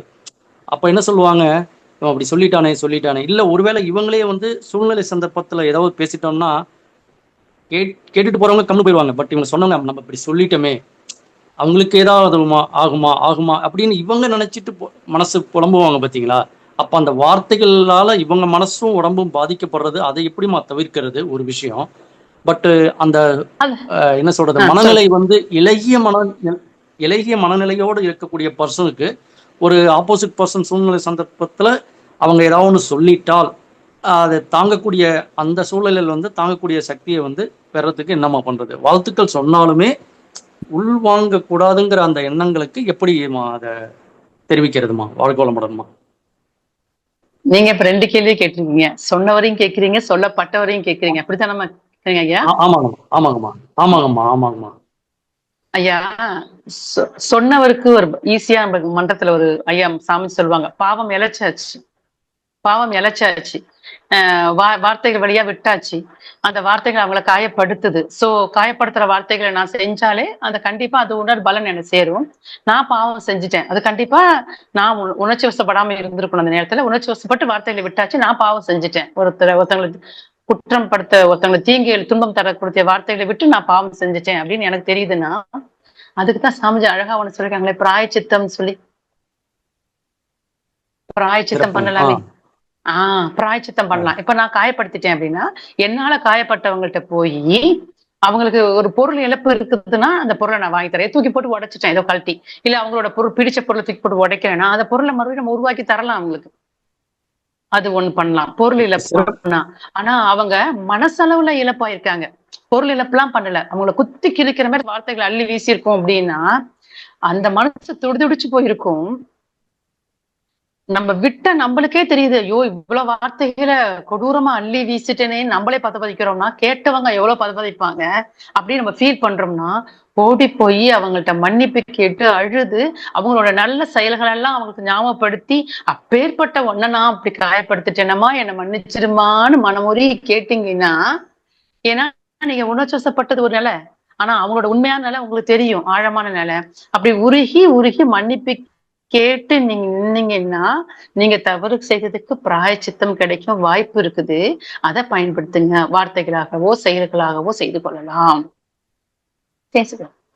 சரி பண்ணிக்கலாம். இப்ப 2வது விஷயம் இல்லையா, நீங்க யாரையோ காயப்படுத்துனீங்க இல்லையா, அவங்க உள்ளம் நொந்து போகுதுன்னு சொல்றோம்ல. இப்ப அந்த உள்ளம் நொந்து போகிறதுக்கு சாமிஜி ஒரு வார்த்தை சொல்லுவாங்க, ஏற்பு இன்றி தீ அண்டா அப்படின்னு சொல்லுவாங்க. என்ன ஏற்பு இன்றி தீ அண்டா, பவ இருப்பு இன்றி ஓர் துன்பம் வாரா. இது ஒரு வார்த்தை. எனக்கு ஒருத்தங்க காயப்படுத்துறாங்கன்னா என்கிட்ட இறக்கி வைக்கக்கூடிய வினைப்பதிவுகள் என்கிட்ட இருக்குது. அந்த வினைப்பதிவுகள் என்னை விட்டு நழுவணும்னா எனக்கு உடல் ரீதியா துன்பம் தரலாம், இல்ல மனோரீதியாகவும் சிக்கலையோ பிரச்சனையோ துன்பத்தை தரலாம். அப்ப எனக்கு மனோரீதியா ஒருத்தர் பிரச்சனை வருதுன்னா என் துன்பம் என்னை விட்டு விலகுகிறது. அப்ப இது என்னிட்ட ஒண்ணு கழியுது அப்படின்னா அப்படி பார்க்க ஆரம்பிச்சிட்டாங்கன்னா அவங்க கொஞ்சம் தெளிவாவாங்க. நம்மளை நோக்கி யார் வீசினாங்களும், வீசப்பட்டவங்கள்ட்ட போய் ஏன் இப்படி பேசுனீங்கன்னு கேட்கறது சாதா மனநிலை. அவங்க பேசப்பட்டது, அவங்க பேசணும்னு நினைச்சதுதான் அவங்க பேசியிருக்காங்க அப்படின்னா அது நம்மளை காயப்படுத்த நோக்கத்துல இருந்தாலும் கூட அவங்க பேசணும்னு நினைச்சிட்டாங்க, நினைச்ச வார்த்தைகளை விட்டுதான் தீருவாங்க.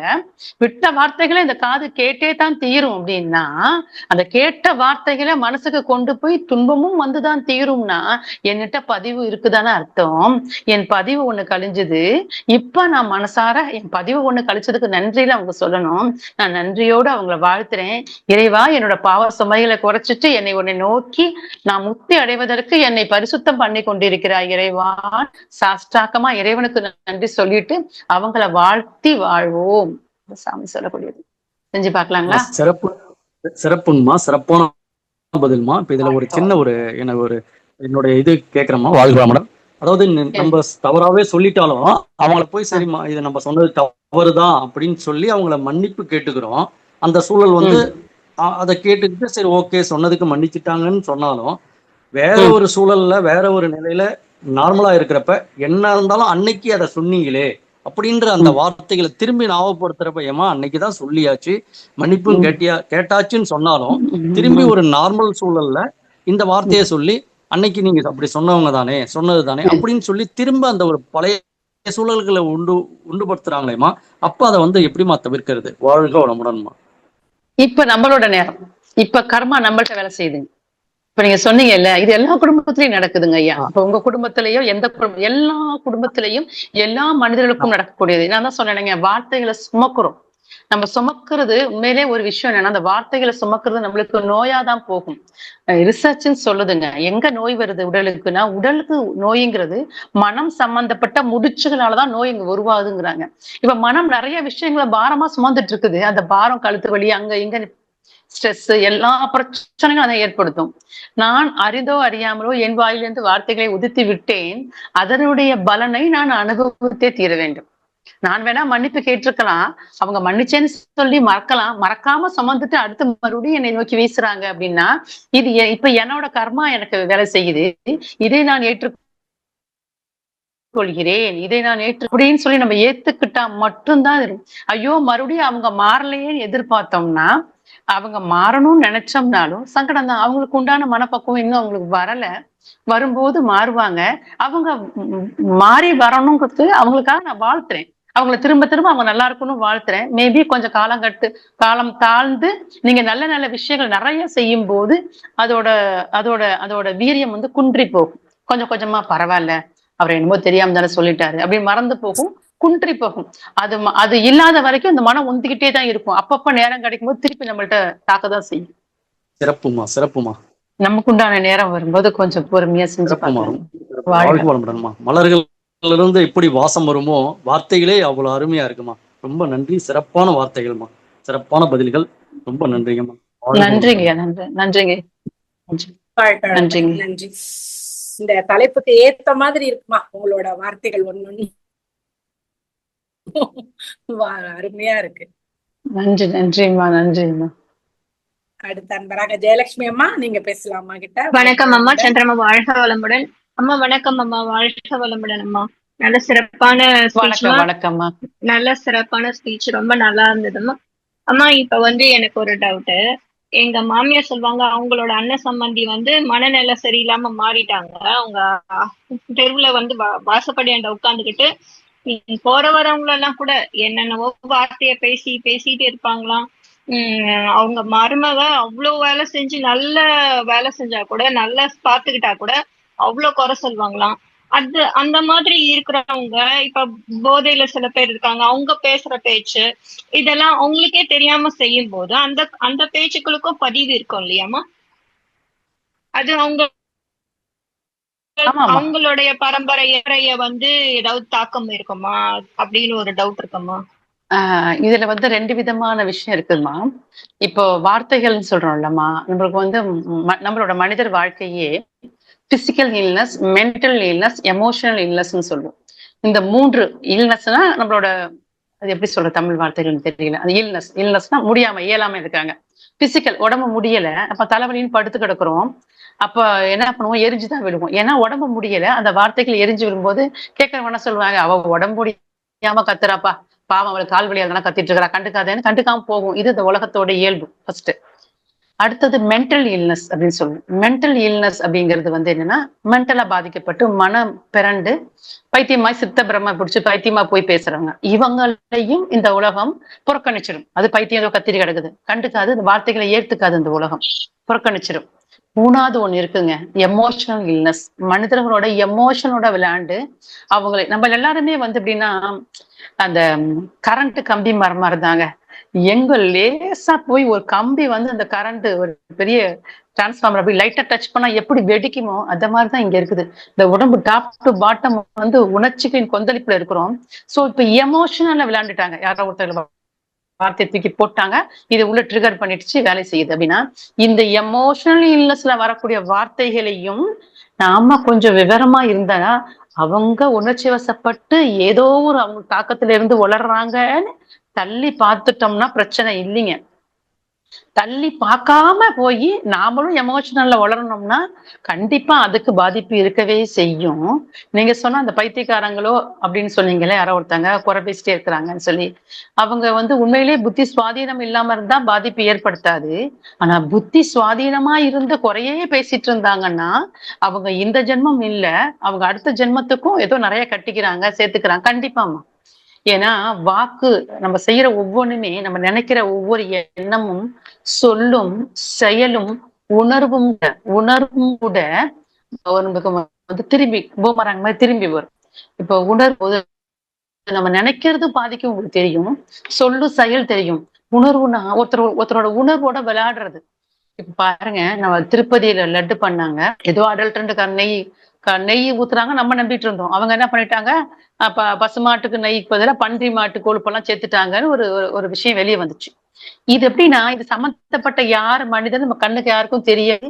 ஆனா படிச்ச நம்மளுக்கு அந்த நேரம் நம்மளோட பக்தி உணர்வோட அது ட்ரிகர் பண்ணிடுச்சு. நம்ம இறைவனை நம்பி போனமே, இப்பேற்பட்ட ஒரு விஷயத்த அவங்க பண்ணிட்டாங்களே. கண்ணுக்கு தெரியாத மனிதர் சம்பந்தப்பட்ட நம்பிக்கையோட நாம இருக்க நம்பிக்கை, இந்த உணர்வோட ஒரு தாக்கம் வரும்போது எப்படி நம்ம பண்ணணும் தெரியுங்களா? உடலால் ஏற்பட்ட காயம் ஒரு குறிப்பிட்ட காலம்தான், புண்ணு ஆறி போகும். சொல்லால் ஏற்பட்டது உடலை விட கொஞ்சம் அதிகம் ஜாஸ்தி. சொல்லால் ஏற்பட்டது. எண்ணத்தால் பண்ணது ஒரு ஜென்மம். ஆனா உணர்வுல ஏற்பட்டது யாரோ ஒருத்தங்க பண்ணிருக்காங்க பாருங்க, பன்றியோட கொழுப்பை ஆட் பண்ணிருக்காங்களே, இவங்க எத்தனையோ மனிதர்களோட உணர்வோட விளையாண்டுட்டாங்க. இது பல ஜென்மங்கள் தாண்டி ஜென்மமா பாவத்தை தூக்கி போயிட்டே இருக்கும். ரொம்ப ஒரு மறைபொருளான விஷயமா அந்த பாவ கணக்கு எல்லாமே. அது தெரிஞ்சோ தெரியாமலோ நம்மளும் செய்யறோம், இனி செய்யாம இருக்கோம் வீட்டோட. நான் சொன்னது உங்களுக்கு புரிஞ்சிருச்சுங்களாம்மா? நல்ல விளக்கம்மா, செம்ம சூப்பரா சொல்றீங்கம்மா. நல்லா நன்றி அம்மா. எனக்கு எங்க பாட்டி ஒரு கதை சொல்லுவாங்க. நீங்க சொன்னீங்க இல்லையா, உணவுப் பொருளை எடுத்துட்டு அவர் அர்ஜுனன் சொல்வாரு, கனியை கொண்டு வந்தேன் அப்படி சொல்றதுக்கு, அவங்க வேலை செஞ்சிட்டு இருக்கும்போது கண்ணி வந்தேன்னு சொல்றது அவங்க கனின்ட்டு காதுல விழுந்தோம். அதனால ஐவரும் பகிர்ந்து கொள்ளுங்கள் சொல்றாங்கன்னு சொன்னாங்க. அதே மாதிரி திரௌபதியும் ஒரு வரம் வாங்கியிருப்பாளாம். அது என்னன்னா, எல்லா தகுதியும் இருக்கிறவங்களே கல்யாணம் பண்ணிக்கணும் அப்படின்னு சொல்லிட்டு வில்வித்தையில அப்புறம் அந்த 5 பேருடைய குணங்களை கேட்டு வரம் வாங்கிருக்காது. இது கண்டிப்பா ஒரு ஆள் கல்யாணம் பண்ணிக்கிட்டா இத்தனை முடியாது அப்படின்னு சொல்லி அந்த வரம் இப்படி மாறிடுச்சு அவங்களுக்கு. அதுவேதான் இந்த மாதிரி வந்துச்சு சொல்லி எங்க பாட்டி கதை சொல்லியிருக்காங்கம்மா. அதுதான் சொல்லி பாட்டி ரொம்ப அழகா கதை சொல்லியிருக்காங்க. இன்னொன்னு நம்ம மனசுல வச்சுக்கணுமா, பாட்டி சொன்ன ஒரு விஷயம் கதைகளை மட்டும் கிடையாது. உங்க வாழ்வு, என் வாழ்வு, எல்லார் வாழ்வுமே எனக்கு இந்த கணவரும், இந்த குழந்தைகளும், இந்த குருவும், இந்த வீடும், இந்த வாசலும், இந்த அந்தஸ்தும், இந்த சமுதாயத்தில் மதிப்பும் எல்லாமே, என் செல்வ வளமும் கல்வி வளம் அனைத்தும் கர்மா பேஸ் தான் வந்திருக்கு நம்மளுக்கு. அதை முழுமையா ஏத்துப்போம், சந்தோஷமா வாழ்வோம். குறைகள் இருக்கலாம், குறைகளை தள்ளிப்போம். இந்த குறையோட தான் எனக்கு கொடுக்கப்படணும்னு இறைவன் கொடுத்திருக்கான். இதை இறைவன் கொடுத்த வரப்பிரசாதம். உறவுகளும் நம்மளுக்கு சம்பந்தப்பட்ட எல்லா கல்விகளும் எல்லா சம்பத்துகளுமே சரி, அதை முழுமையா அப்படியே சந்தோஷமா ஏத்து இந்த வாழ்க்கை முழுவதும் நிறைவோட மகிழ்ச்சியோட வாழ்ந்து முடிப்போம். வாழ்க வளமுடன். நன்றிமா. வாழ்க வளமுடன்மா. வாழ்க வளமுடன். மிக சிறப்புமா. வாழ்க வளமுடன். தீரும் நன்றும் பிறர் தர வாரா. வாழ்க வளமுடன். கண்டிப்பாக கண்டிப்பாக. அடுத்த அன்பராக மாலினி அம்மா, நீங்க அம்மாட்ட பேசலாம். வாழ்க வளமுடன் அம்மா. சந்திராமா சுபமா இருவருக்கும் வாழ்க வளமுடன்மா. வாழ்க வளமுடன்மா. உரைமா கேட்க கேட்க சில நேரங்கள்ல கண்கள்ல தண்ணி வர்ற அளவுக்கு அவ்வளவு ஒரு ஆழமா நிதர்சனமான உண்மையா இருந்ததுமா. ஒவ்வொன்றும் உண்மையா அப்படியே மனசுல டச் பண்ற மாதிரி இருந்தது. உங்களோட அழகான தமிழ் வேர்ட்ஸும் ரொம்ப அழகா இருந்ததுமா. எனக்கு என்னன்னா, அது திருமந்திரத்துல சொல்றமா, யாவருக்குமாம் ஒரு பச்சிலை, யாவருக்குமாம் ஒரு இன்னுரை தானேன்னு சொல்லிட்டு திருமூல பகவானும் அதே தான் சொல்லியிருக்காங்க, நம்ம மகரிஷியும் அதுதான் சொல்லியிருக்காங்க. பட் எனக்கு இதுல சின்ன டவுட் என்னன்னா, நம் மகரிஷி சொல்லியிருக்காங்க, எண்ணம் தான் சொல்லாகிறது, சொல் செயலாக வருகிறது, செயல் விளைவாக வருகிறதுன்னு. இப்ப சொல்ல நம்ம இப்படி பேசணும், இனிமையான சொல்லா பேசணும்னு சொல்லி நினைக்காம எண்ணத்திலே நல்லா ஆராய்ந்து அந்த எண்ணத்தை கிளியர் பண்ணிட்டா ஆட்டோமேட்டிக்கா சொல்லே இனிமையா 100%. அப்ப என்ன மாற ஆழமா செய்யணும் 100%. அதனாலதான் நம்ம பயிற்சியில ஃபர்ஸ்ட் எண்ணம் மாறுதல் வச்சிருக்காங்க. எண்ணம் கிளியர் ஆனா சொல்லு கண்டிப்பா கிளியரா தான் இருக்கும். ஒவ்வொரு சொல்லும் கிளியரா தான் இருக்கும். சொல்லு கிளியரா இருந்தா செயல்களும் கிளியரா தான் இருக்கும், வளமிக்கதா இருக்கும், சிறப்பானதா இருக்கும், நல்லதுதான் செய்வோம். சோ எண்ணம் தான் அனைத்திற்கும் மூலம். எண்ணத்துக்கும் மூலம் உணர்வு. உணர்வுன்னு ஒரு டாபிக் இருக்கு, நம்மளுக்கு அதை பத்தி அதிகம் நம்ம வந்து சிந்திச்சு எடுத்துக்கல. முடிஞ்சா இன்னொரு நாள் பேசலாம், உணர்வை பத்தி பேசலாம் ஒரு நாள். எக்ஸலண்ட்மா. அப்புறம் இதுல இன்னொரு குறைகளும் சொல்றாங்கம்மா. இப்ப நம்ம மனவளக்கலைக்கு வந்துட்டதுனால இயல்பாவே நம்ம வந்து இனிமையா தான் எல்லார்கிட்டையும் பேசக்கூடிய ஒரு தன்மை இருக்கு. பட் அதையே என்ன சொல்றீங்க, பேச்சு மட்டும் இனிமையா பேசிட்டா போதும், அதையும் ஒரு இதா உணர்வு பூர்வமா இருக்கிற மக்கள் வந்து இதையும் கூட சில நேரம் ஒரு ஹர்ட்டா பேசுற மாதிரி ஒரு நான் நினைச்சப்ப அவங்களுடைய தன்மை அது சட்டையில் இருப்பது தானே அகப்பையில் வரும். அவங்களுடைய சட்டையில் கண்டிப்பா கரெக்ட். உண்மைதாம்மா, உண்மைதான். இன்னொரு விஷயம்மா, இவங்க சில நேரமா நம்ம வந்து நம்ம அவங்க கூடவே மிங்கில் இருந்திருக்கோம். ஒரு ஸ்டேஜ்ல நம்ம வந்து ஏதோ நல்ல விஷயத்தை எடுத்து வைக்கிறோம், நம்ம பாதையில நம்ம ஒரு நல்ல வாழ்க்கையை நகர்றோம். அதை தள்ளி நின்று பாக்குறவங்க, இவன் நம்ம கூட தான் இத்தனை நாள் டிராவல் பண்ணிட்டு இருந்தான், இன்னைக்கு என்ன திடீர்னு ஒரு தவம் பண்ண போறேன், அங்க கிளாஸ் அட்டென்ட் பண்ண போறேன்னு மாற்றம், நம்மளோட மாற்றத்தை அவங்களால ஏத்துக்கொள்ள முடியாது. அது பொறாம குணம் வரும். அப்ப அந்த பொறாம குணம் என்ன பண்ணும், சில வசை மொழிகளை நம்ம நோக்கி வீசும். நம்ம மாற்றமா இருந்தா கூட அதை ஏற்றுக்காம இவனை எப்படியாவது ஹர்ட் பண்ணணும், இன்சல்ட் பண்ணணும்னு சொல்லி 2 வார்த்தை வீசா செய்வாங்க.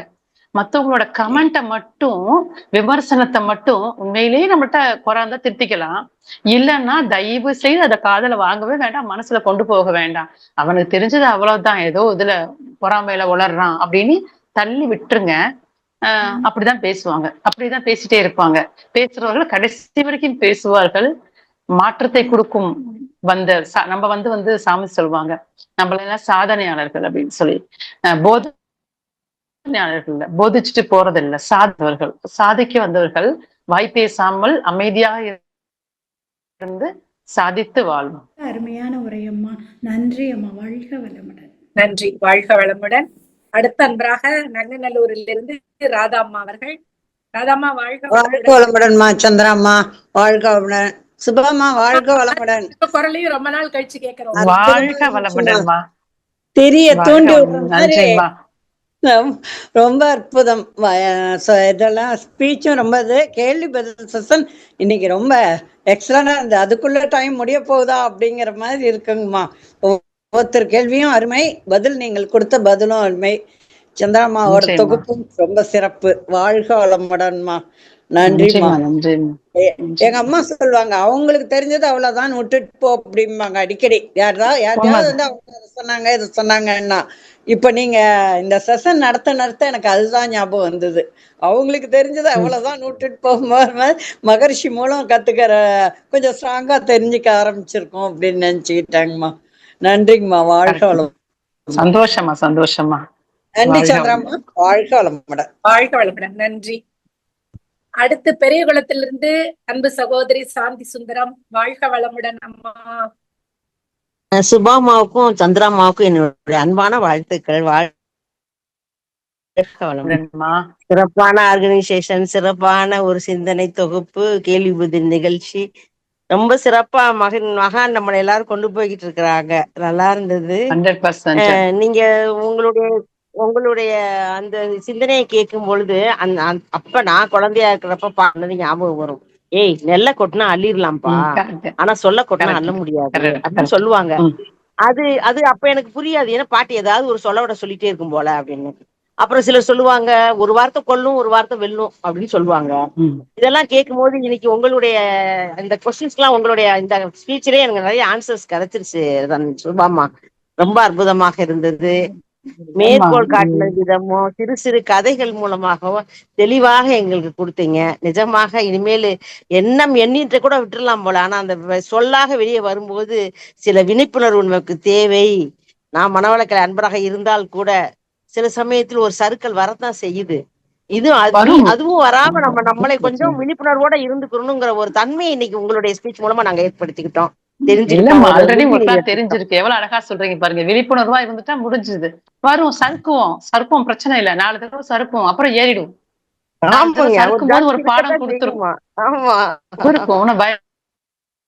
பயப்பட வேண்டாம், சரிக்க ஏறிடுவோம். ரெண்டாவது, இப்ப நான் என்ன நினைக்கிறேன் அப்படின்னா, ஒருத்தவங்க என்ன வந்து ஒரு வார்த்தை எல்லாம் செய்யாத குற்றத்துக்கு ஒரு வார்த்தை சொல்லிட்டாங்க அப்படின்னு சொன்னா, அவங்க வந்து சரிங்கம்மா சாரி மன்னிச்சுக்குவாங்க, உங்க மனசு கஷ்டமா இருக்குது, நான் கஷ்டப்படுத்திட்டேன், என்ன நான் முழுமையா உங்ககிட்ட மன்னிப்பு கேட்டுக்கிறேன் அப்படின்னு சொல்லி விட்டுட்ட பிறகு கூட என் மனசுல என்ன தோணும்னா, அவங்க அறியாமையில தான் செய்யறாங்க. அதனால நம்ம அறிவின் உயர்நிலைக்கு போயிட்டு இருக்கோம். மகான் நமக்கு தீட்சை கொடுத்துட்டாங்க, எல்லாத்துக்கான விளக்கமும் நமக்கு நிறைய கிடைச்சிருச்சு. அவங்களையே நம்ம வந்து குறைப்படுத்தணும் அப்படின்னு சொல்லி ஒரு பிராக்ஷன் ஆஃப் செகண்ட் மனதுக்குள்ளார ஒரு ஒரு டாட் வந்தா கூட அடுத்த நிமிஷமே அது மறைஞ்சிட்டு அவங்க கூட இயல்பாக பேசவோ ஒரு வேகமோ கோபமோ இல்லை. அவங்களுக்கு தேவையானது நம்ம செஞ்சு கொடுக்குற போறப்ப இதுக்கு அவ்வளவே சொரணையே இருக்காதுப்பா அப்படிங்கிற மாதிரி அருகில் இருக்கவங்க சொல்லும்போது எனக்கு அதுல ஒரு வருத்தமும் வரமாட்டேங்குது. ஏன்னா தியானத்தின் மூலமாக அப்படி மாறிட்டு உங்களுக்கு என்னதான் நீங்க ஞானி ஆயிட்டீங்க. அம்மா நீங்க ஞானி ஆயிட்டீங்க பாருங்க, எத்தனை பண்பு பாருங்க, அவ்வளவு அழகா சொல்றீங்க. இப்போ நீங்க வந்து ஞானிகள் இப்படித்தாம்மா சொல்லுவாங்க, சூடு சொல்றாங்கன்னு சொல்லுவாங்க, ஒண்ணும் பிரச்சனை இல்ல, சொல்றவங்க சொல்லிட்டு போறாங்க. எத்தனை ஞானிகள் எத்தனை வார்த்தை விமர்சனம் வாங்கியிருக்காங்க தெரியுமா? அதனால வந்து இப்படி அவங்க பேசுறத நம்ம ரியாக்ட் பண்ணிட்டோம்னு வச்சுக்கோங்களேன், நம்ம ஞானி இல்ல. நீங்க ஞானி பாதையராகி ஞானியாவே ஆயிட்டீங்க. எனக்கு நிஜமாவே நீங்க சொல்லும்போது சந்தோஷமா இருக்கு. எவ்வளவு பக்குவம். நன்றி நன்றி, குருவுக்கு நன்றி. மன்னிப்பு கேட்டுக்கிட்டு நீ லூசு தானே அப்படிங்கிறாங்க. இல்ல நீங்க எவ்வளவு தூய அன்பு பாருங்க. உங்களுக்கு மனம் உங்களை காயப்படுத்தினா கூட, புத்தர் காயப்படுத்தினா கூட, நஞ்சையே கொடுத்தா கூட அவர் திருப்பி என்ன கொடுத்தாரு பாருங்க. அவங்கள மரியாதை கொடுத்து மதிப்பு கொடுக்கணும்னு நினைச்ச மாதிரி உங்களுக்கு வசைமொழியே கொடுத்தா கூட அவங்க காயப்படக்கூடாதுன்னு சொல்லிட்டு, நான் தப்பு செஞ்சேன், தப்ப நீங்க ஏத்துக்கிட்டு அவங்கள்ட்ட மன்னிப்பு கேட்டு அவங்கள்ட்ட அன்பாவே பழகுறீங்கன்னா எவ்வளவு பெரிய என்ன சொல்லனே தெரியல. நீங்க மகானோட ஆசீர்வாதம் முழுசா உங்களுக்குள்ள வந்திருக்கு. அருள் இல்லை நமக்கு. அதனால சந்தோஷமா அப்படியே தக்க வச்சுக்கோங்க, தக்க வச்சுக்கோங்க, அந்த நிலையை தக்க வச்சுக்கோங்க. உங்களை மாதிரி பெரிய பேராசிரியர்களோட என்னோட இந்த சிந்தனை தொகுப்பெல்லாம் கேட்டு மகான் நம்ம எல்லாருக்கும் இருந்து நம்மளை எல்லாம் அவர் செம்மைப்படுத்தி கொண்டிருக்கிறார். எப்படி தங்கம் வந்து புடம் போட்டாதான் தங்கம், அது போல நம்மளை எல்லாம் புடம் போட்டு கொண்டிருக்கிறார் என்று மகானுக்கு என்னுடைய பரிபூர்ணமான நன்றியை சொல்லிக்கிட்டு உங்களை மாதிரி அம்மாக்கு என்ன எனக்கு 66 சாந்தி சுந்தரம் என்னுடைய பெயரு. சாந்தி சுந்தரம் அருமை அருமை. நம்மளுடைய மகானோட இருக்கிறேன். 2002 தீட்சை வாங்கினேன். சூப்பர்மா. ஏ அப்பா மகான் இருக்கும் போதே. வாழ்க வளமுடன்மா. கொஞ்சம் என்னை செம்மைப்படுத்தி கொண்டிருக்கிறார் மகான். வாழ்க வளமுடன். ஸ்வீட் 60 சொல்லுவாங்க, அத மாதிரி ஸ்வீட் 66 அம்மாக்கு. பக்குவம் பயங்கர பக்குவமா இருக்காங்க. அதே மாதிரி யார் எங்க ஏதாவது ஒரு சின்ன உதவி பண்ணா கூட நம்ம நல்லா இருக்கணும். அவங்களை நின்று அவங்க கண்களை பார்த்து அம்மா தம்பி வாழ்க வளமுடன் நன்றிகள்ப்பா அப்படின்னு சொன்னா அவங்க என்னை திருப்பி பார்த்து நன்றிமா அப்படின்னு சொல்லுவாங்க. ஒரு பஸ்ல இருந்து இறங்கினாலோ ஒரு ஆட்டோல ஏறினாலும் அதை நன்றி சொல்லக்கூடிய தன்மையும் நம்ம மகான் மூலமா நமக்கு கிடைச்சிருக்கு. அதையும் நான் செயல்படுத்தி கொண்டுதான் இருக்கிறேன். என்ன அறியாம அது என்னோட உருவாயிருச்சு. அது எனக்கு மாற்ற முடியல. அவங்களுக்கு நம்ம 250 ரூபா வாங்கிட்டான் ஆட்டோவுக்கு, அவனுக்கு போய் நன்றி சொல்றீங்க அப்படின்னு கூட சொல்லுவாங்க. அதாவது மனவளக்கலை இல்லாத அன்பர்கள். இது என்னுடைய பழக்கம் ஆயிடுச்சுப்பா. நம்ம அவ்வளவுதான் பணம் கொடுத்தா கூட அவங்க நம்ம சேஃபை கொண்டு வந்து இறக்கி விட்டுட்டாங்க இல்லையா, அவங்களுக்கு நம்ம ஒரு நன்றி சொல்ற தப்பு கிடையாது அப்படின்னு. குண்டலினி யோகி நம்ம தீட்சை வாங்கின எல்லாருமே இப்ப குண்டலினி யோகிகள் கர்ம யோகிகளா மாறணும் அப்படின்னா சாமி சொல்லுவாங்க கர்ம யோகியா நீ வரணும். அப்ப நன்றி அறவாழ்வுன்னு சொல்லுவாங்க. அப்ப நன்றி உணர்வும் அறவாழ்வும் கண்டிப்பா வேணும். இதுல ரெண்டுமே நீங்க எடுத்தீங்க. அப்ப நீங்க கர்ம யோகியாவும் அப்ப சாந்தி சுந்தரம் வந்து குண்டலினி யோகி, கர்ம யோகி, சமுதாயத்தோட இணைஞ்சு சமுதாயத்தோட எல்லாரையும் மனதார மனிதர்களா மதிக்கிறீங்க, எல்லாரையும் வாழ்த்துறீங்க, நன்றி சொல்றீங்க, அறவாழ்வு வாழ்றீங்க. உங்களை நினைச்சு எனக்கு ரொம்ப சந்தோஷமா இருக்கு. குருவுக்கு நன்றி. குருவை மனதார பணிவோட அவர்கள் பாதத்தை பணிந்து அவங்க கிட்ட நான் நன்றி சொல்லிக்கிறேங்கம்மா. வாழ்க வளமுடன். மனசு நெகிழ்வாயிடுச்சு. வாழ்க வளமுடன் சந்திராமா. சந்தோஷமா இருக்கு. ரொம்ப அன்பான சந்திராமாவுக்கு சாந்தி சுந்தரத்தின் அன்பான வணக்கங்கள், நன்றிகள்மா. சிறப்பு சகோதரி. வாழ்க வளமுடன். பாருங்க அம்மாவோட வந்து வார்த்தைகளின் வல்லமை, ஒரு அன்பான, ஒரு உற்சாகமூட்டக்கூடிய, ஒரு பாராட்டக்கூடிய வார்த்தைகள் அடுத்தவங்களுக்கு எவ்வளவு மனசுக்கு நெகிழ்ச்சியையும் ஊக்கத்தையும் கொடுக்குது. அதுக்கு சுபாமா வந்து ஒரு நல்ல உதாரணமா இன்னைக்கு இருக்கீங்கம்மா. நீங்க இல்லம்மா குருவ சரணடைஞ்சு வந்து உட்கார்ந்துருக்கேன். அவ்வளவுதான்மா, குருவ சரணடைஞ்சுதான்மா இருக்கேன். அவர்ல நம்ம இல்லம்மா. அற்புதமா இருக்கு. சாட் பாக்ஸ்ல கூட நிறைய அன்பர்கள் வாழ்த்து போட்டிருக்காங்கம்மா உங்களுக்கு. நம்பிராஜம் அம்மா, மாலினி, ஹேமலதா, விஜயராகவன், மீனா, அன்னபூரணி நிறைய பேர் வந்து வாழ்த்தியிருக்காங்க. வாழ்த்திய அத்தனை உள்ளங்களுக்கும் மனமார்ந்த நன்றிகள். கண்டிப்பா நன்றிமா, சார்பு நன்றி தெரிவிச்சு அத்தனை பேர் நன்றி தெரிவிச்சு. அழைக்கலாம். ராதா வெங்கட் அம்மா, வாழ்க வளமுடன். அம்மா நீங்க பேசுங்க அம்மா கிட்ட. ராதா வெங்கட், மைக்க ஒரு முறை டச் அம்மா. அம்மா லைன்ல இருக்கீங்களா? ராதா அம்மா, ராதா வெங்கட் இணைப்புல வந்துட்டீங்கம்மா. அம்மாட்ட பேசுங்கம்மா. வணக்கம்மா.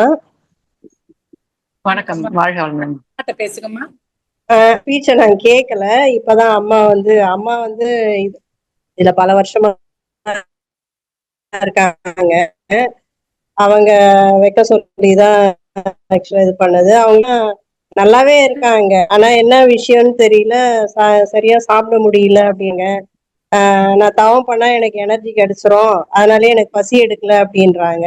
ஆனா எழுந்து அம்மா பேர் என்ன? அம்மா உங்க அம்மா பேர் என்ன? ராதாம்மா, ராதாம்மா லைன்ல இருக்கீங்களா? இருக்கம்மா. எனக்கு போட்டு பேச வர்றது இல்லம்மா, அதனாலதான் எங்க பசங்க யாருன்னா இருந்தாங்கன்னா போட்டு கேட்பேன். இல்லம்மா உங்க பேர் என்னம்மா? என் பேர் ராதா வெங்கடேசன்மா. இல்ல அம்மா போட்டு கொடுத்தாங்கன்னு சொன்னாங்க இல்லையா, அதனால அம்மா கேட்டுட்டு இருக்காங்க, வேற ஒருத்தங்க அது கேக்குறாங்கன்னு நினைச்சேன். நானு தூங்கிட்டேம்மா. சரி சரி, தூக்கமே வராது அம்மா. பேசுங்க. நாங்க வந்து 80க்கு திருக்கடையூர் போயிட்டு வந்தோம்மா. அது போனதுல ஃபுட்டு எதுனா வந்து திருக்கடையூர் போகணும், அப்படியே திருச்சி போகணும், அப்புறம் திருப்பதி போகணும். ஏன் எங்க மாப்பிள்ளைங்க எல்லாம் திட்டுறாங்க, இவ்வளவு வயசுல ஏன் இவ்வளவு வெயில்ல போறீங்க அப்படின்னு. அம்மாக்கு என்ன வயசு ஆகுதுமா? அம்மாக்கு என்ன வயசு? 71ங்க. எனக்கு 71. எனக்கு 71, ஐயாவுக்கு 80. சிறப்பு.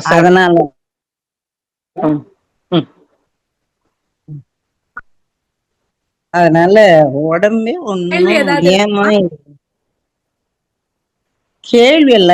நான் ஸ்பீச் கேட்டா தானமா கேள்வி கேட்கறது. நன்றி நன்றி. அம்மா நீங்க பேசுனதே அழகுமா, நீங்க பேசுனதே அழகு. தூங்கிட்டேம்மா அப்படின்னு ரொம்ப அழகா சொல்றீங்க. கேள்வி ஸ்பீச் கேட்டா தானம்மா கேள்வி கேட்பேங்கிறீங்க. உங்கள்ட்ட இருந்து வாயில வர ஒவ்வொரு வார்த்தைகளும் ரொம்ப அழகா இருக்குது. கேள்வியே கேட்க வேண்டாம், தெளிவா இருக்கிறீங்க. நீங்க உங்களோட குரலை கேட்கிற எனக்கு அவ்வளவு சந்தோஷமா இருக்குது.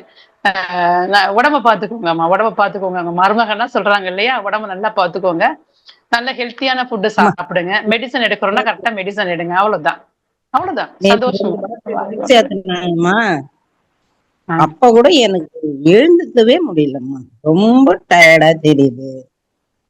உடம்பு என்ன பண்ணுதுமா? நன்றிமா, நன்றி. அவங்களுக்கு வயோதிகத்தின் காரணமா கொஞ்சம் டயர்டா இருக்காங்க. நன்றி. ஓகே, சரி. நேரம் கருதி அமுதாம்மா உங்களோட நிறைவு பண்ணிக்கிறோம். கேள்வியை மட்டும் சுருக்கமா கேளுங்க. வாழ்க்கை உங்களை பார்த்தது, உங்க குரல் கேட்டது, உங்க பேச்சு கேட்டது ரொம்ப நன்றிமா. பேட்டையில உங்களை பாத்துக்க. தெரியும் தெரியும் தெரியும். அமுதா வாழ்க வளமுடன். நல்லா இருக்கீங்களா? நல்லா இருக்கேன். சரி வைக்கிறேன். சந்தோஷம். ஓகேப்பா, வாழ்க வளமுடன். வாழ்க. நன்றிமா. நன்றி. அமுதா வாழ்க. நன்றி. வாழ்க வளமுடன். சிறப்புமா. ஆமா, நிகழ்ச்சி நிறைவு பண்ணிக்கலாமா? நேரம் கருதி கொஞ்சம் தாராளமா தாராளமா தாராளமா. ரொம்ப நன்றி. எனக்கு ரொம்ப சந்தோஷம் இந்த கிளாஸ் அட்டென்ட் பண்ணதும், உங்க கூட பேசுனது, உங்க குரலோட பேசுனது, மத்த அற்புதமான ஆத்மாக்களோட பேசுனது. குரு நம்மள எல்லாம் அழகா இன்னைக்கு வழி நடிச்சு ஊரே திரண்டு போய் பரபரப்பா இருக்கிறாங்க. நம்ம எல்லாம் அவ்வளவு அமைதியா உட்கார்ந்து இங்க இருக்கிறோம். இதை யோசிச்சு பாருங்க. அந்த ஒரு நாள் இன்னைக்கு நம்ம எல்லாம் அவ்வளவு கூடி இருக்கிறோம்னு நிஜமாவே இதெல்லாம் வந்து உண்மையை தேடும் ஆத்மாக்களின் ஒரு சங்கமமா தான் இதை பாக்குறேன். அத்தனை ஆத்மாக்களும் எல்லா வளங்களும் பெற்று மகிழ்வோடும் மன நிறைவோடும் வாழ்வதற்கு இறையருளும் குருவலும் அவங்களை வழிநடத்தட்டும் என்ற ஒரு தூய உள்ளத்தோட வாழ்த்துறேன். வாழ்க வளமுடன். அனைவருக்கும் நன்றி. சந்திராமாக்கு ரொம்ப ரொம்ப ரொம்ப நன்றி. ஃபர்ஸ்ட் குடும்ப அமைதி கூட நான் பண்ணேன். அதுக்கு அடுத்து இப்பதான் வந்திருக்கீங்க என் கூட நினைக்கிறேன் இல்லையாமா? ஆமா ஆமா, குடும்ப அமைதி. கண்டிப்பா கண்டிப்பா. ஆமா ஆமா, என்னோட ஃபர்ஸ்ட் ஸ்பீச் குடும்ப அமைதி தான். அதுக்கு அடுத்தது லாங் கேப், இப்போ ஒரு ஸ்பீச். அதுக்கு நிறைய நிறைய பேர் வந்தாங்க. இன்னைக்கு மறுபடியும் எங்க கூட இணைஞ்சிருக்கிறீங்க. எல்லா இறைவன் குரு அருள் எல்லாமே இறைவன் குருவர் இறைவன் என்றும் கண்டிப்பா கண்டிப்பா அவரோட அனுக்கிரகம், அவரோட சம்மதம் எல்லாமே நம்ம வாழ்க்கையே அவருக்காகத்தான். நிச்சயமா. So, ரொம்ப எனக்கும் நன்றிமா. மகிழ்ச்சி வாழ்க தான். வளமுடன். உங்களோட இணைஞ்சு பணியாற்ற ஒரு வாய்ப்பு கிடைச்சதுக்கு இறைக்கும் குருவுக்கு நன்றி. உங்களுக்கும் மனமார்ந்த நன்றி. வாழ்க வளமுடன். நம் கடமை அறவாழ்வின் நாட்டத்தே